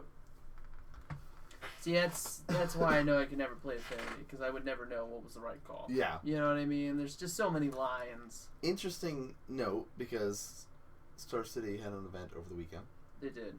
There was a Modern Classic. Sure. And in that top 16, the deck that I wish I could play in Modern... Infect? No. I love Infect. And I can play Infect. This deck, we don't have all the cards for it. And I don't want to spend the money on the cards for it. Oh. Because... You need Tarmogoyfs? No, Arcbound Ravager. The Hardened Scales. Hardened Scales deck. Yeah, it was sweet. More affinity base than previous builds, which was cool.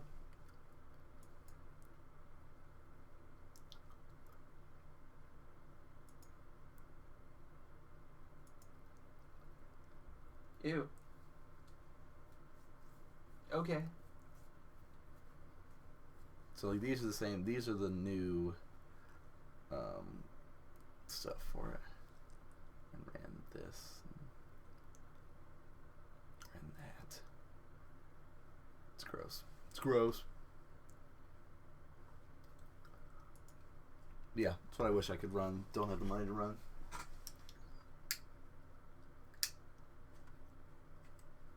Okay.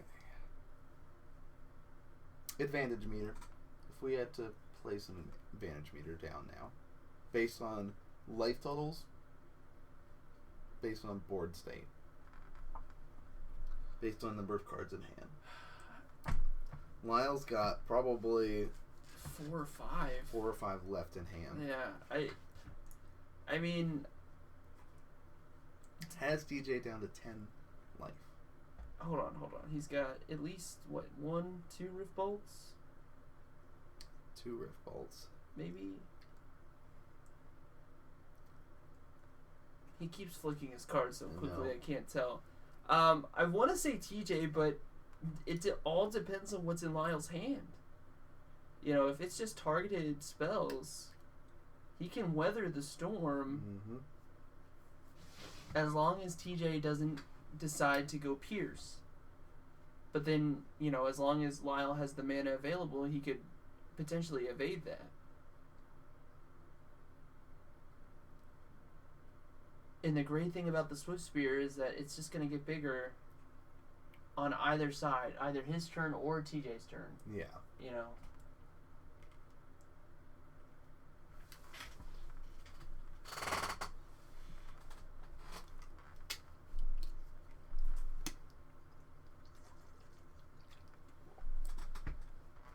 These are my friends. Battle Cry triggers. At least 4 damage is coming across. He says, I'll just take it. Okay. Ooh, okay. Alright, so... TJ's no longer has any cards in hand.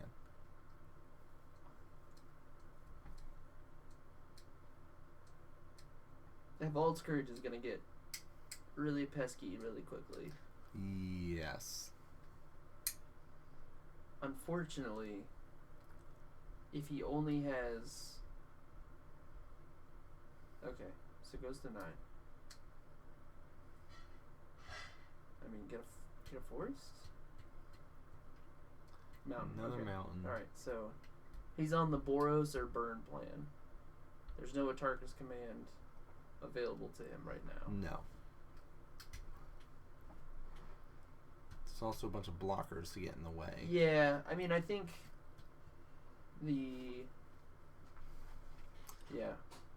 See, suspending Rift Bolt seems not great. Rift Bolt. Oh, he's got, there's another one in his hand, Not too.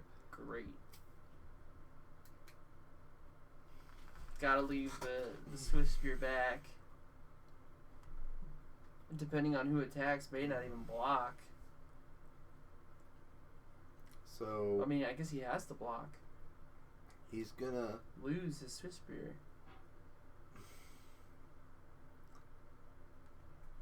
Here's the thing. I think you have to bolt the Vault Scourge here. Does he have a bolt? I think he has a bolt and a Rift Bolt. Declare blockers.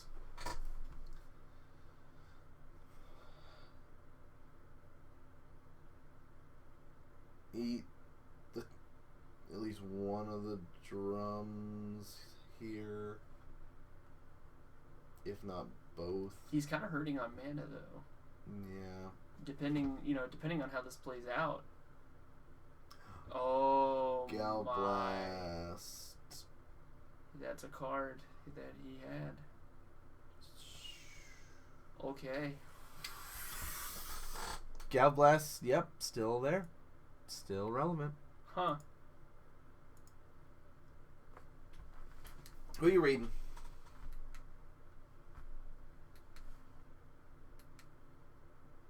My other option was loading up Vault Scourge with counters while he was tapped out, but Loud generally plays a lot of the wall one of, so I was replacing Gutshot. Okay. That's fair. Makes a lot of sense. Yeah. Yeah. You know what? I'll read Lyle's. Okay. He's got 2 Molten Rain, 2 Grafdigger's Cage, 2 Path to Exile, 1 Shattering Spree, 1 Core Firewalker, 1 Searing Blaze, 4 Destructive Revelry, and 2 Deflecting Palm. All 4 Revelries.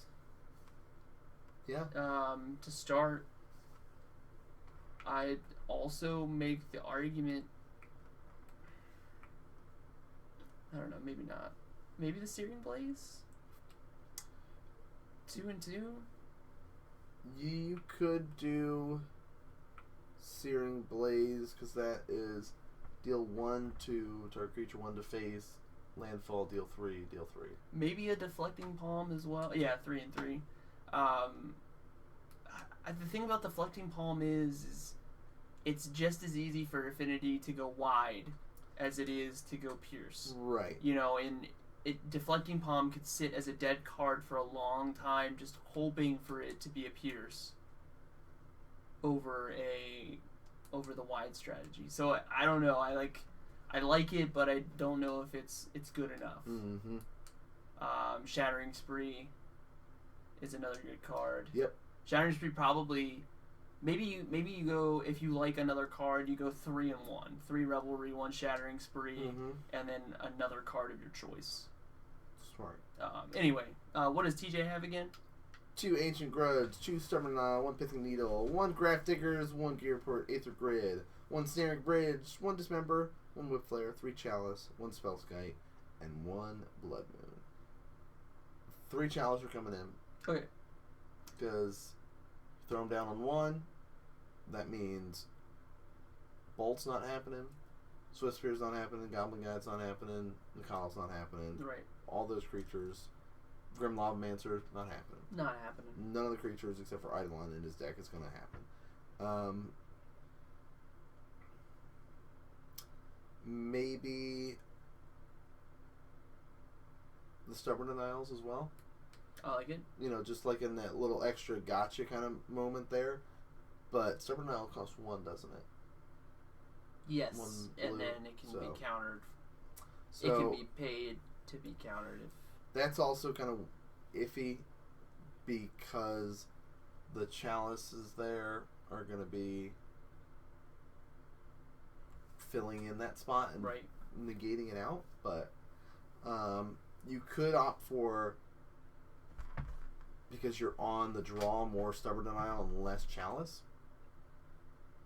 But, you know, I still think Chalice is a better card overall to want to have in the main board, or to want to have in his main deck right now for this matchup, regardless of whether he's on the draw or the play. Because if he can land one, he can shut Lyle down. So, we'll see though.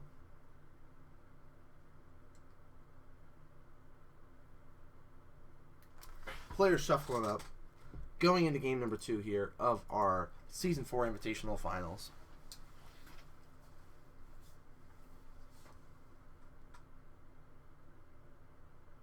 Ooh, a Deflecting Palm, a Searing Blaze. It's like 6, 7 cards coming in. So he must have brought in all 4 Revelries plus the Shattering Spree then. Searing Blaze. So basically the cards we talked about. Yep. Nice. I like it. Good job, us. Woo! We did it. We know what's gonna be played. And that was something that Lyle touched on in his player interview when we talked about the thing that he thinks he can improve on as a player. Is sideboarding, which is uber important. A lot of players I know have talked about that too. Yeah, it's super important. I think something that me personally that I struggle with as a player is mulliganing. I keep a lot of bad hands that I think are good, and then they turn out to be bad. Yep. You know, they seem good when you look at them, and you're just like, yeah, sure, why not? But then they end up being really bad for you. So, yeah, I got a lot to work on. That's why I normally just like talking about it instead. And it's a lot of work to get better.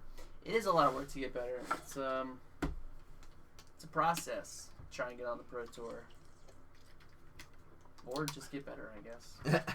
Yeah. But I think if you're going to do it, you got to shoot for the stars, right? Yeah, Pro Tour. Go. You can do that. Yeah. Platinum level pro. I mean, I'm just really saying, like, if someone's willing to fund me, go fund me. I will to get on the Pro Tour. I will get on the Pro Tour for you if you just pay for me to live. Yeah, while I do that it. is all you got to do. Yeah. And on top of it, you get to see random streams from time to time. Yeah, I mean, I'll stream every day if that's how we want to play it. As long as I can keep the lights on and the internet going, we're in. Mm-hmm. If that entices anyone listening. If that's it, any just like millionaires. At Farm of Zernar on Twitter, on Twitch. 17. Let's make it started. happen. Here is a Rift Bolt. I was gonna ask you, do you think it's a guide or a Swift Spear? But he just threw down the Rift Bolt, so that just shuts that down. Oh, how many? 4.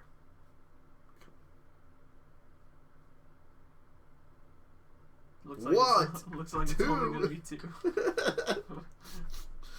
My default is 4. I noticed that last time. 4, 6 come down. 4, 2 come down. Okay, 4 is like a good one to go for. 3 and 4 seems to be the on average which you'll see a affinity player drop down. Here's a Wooded Foothills. Mm-hmm. Is it Deflecting Palm in hand? I think it could be. Kind of looks like the the Tarka's Command. Oh, it's a Tarka's Command. Boros Charm. Yeah. Bolt. Don't know those other 2. Maybe lands. They look like lands. Because he's in the tank, it's kind of it's gotta be just spells. It can't.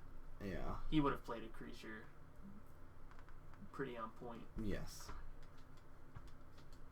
Maybe a little bit more reactionary than he probably wants. Ornithopter. Oh.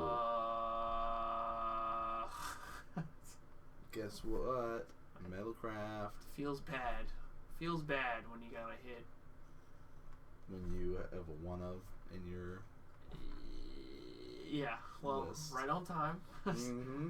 That could be the story of this invitational. Right on time? Is right on time. Boros Charm you. Look at that, nice guy. Yeah, don't worry, I got you. Draw. I mean, we were seeing this too last game where the life totals would just sort of flip-flop. Double a Tarka's Command, Lightning Bolt. Ugh.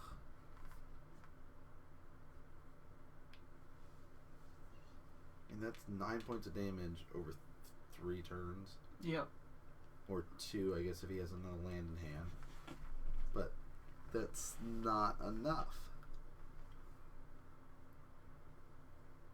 And this is the point where it's like a Tarka's Command doesn't seem as good unless you have a bunch of creatures that you're attacking with to give them +1s. Like, true. I mean, I guess it's, you look at it, it's just another Skullcrack. Yeah. That's really all you're using it for. And the thing is that Lyle's Arcbound Ravager. Lyle's deck hasn't shown like here's a Wild Nikyle, here's a Goblin guy, here's a Modest, like just laying the dudes down. Yeah. It's been more of it's 2 Lava Spikes. Yo. Oh, another one? Za, appreciate it. Good eye. 2 Tarka, 1 Bolt, 2 Lava Spikes. Ah, okay, good to know. Yeah, appreciate that. Yikes. Okay. Yep. Things. Yep. Here's 3 at you. Yep. Puts you to 10. It's not looking good for, I don't know if we're the good guys or the bad guys. Yikes. Another Lava Spike. Okay. Yeah. It's drawing lots of targeted removal here. So he could be like, alright, here's 6 damage. Alright, here's a spike at you.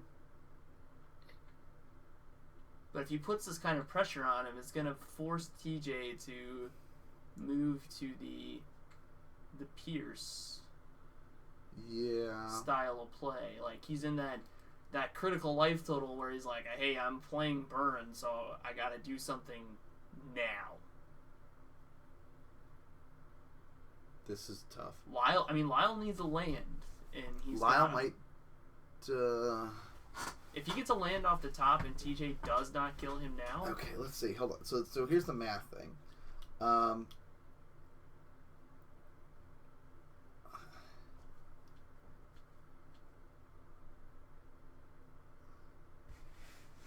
He's gonna start making his...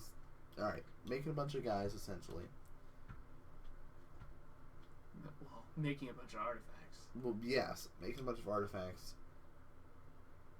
I mean, Darksteel and Drum, at this point you can say...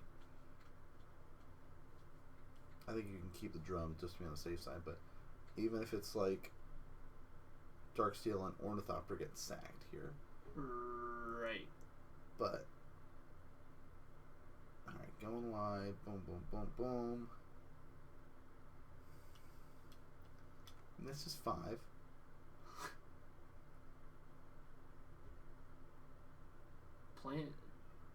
Playing the patient game. Yeah. Oh, sweet Yu-Gi-Oh! Yo, Madeo, please. Love me some Yu-Gi-Oh! What's up, dude? See, I don't know. See, it's Bolt U.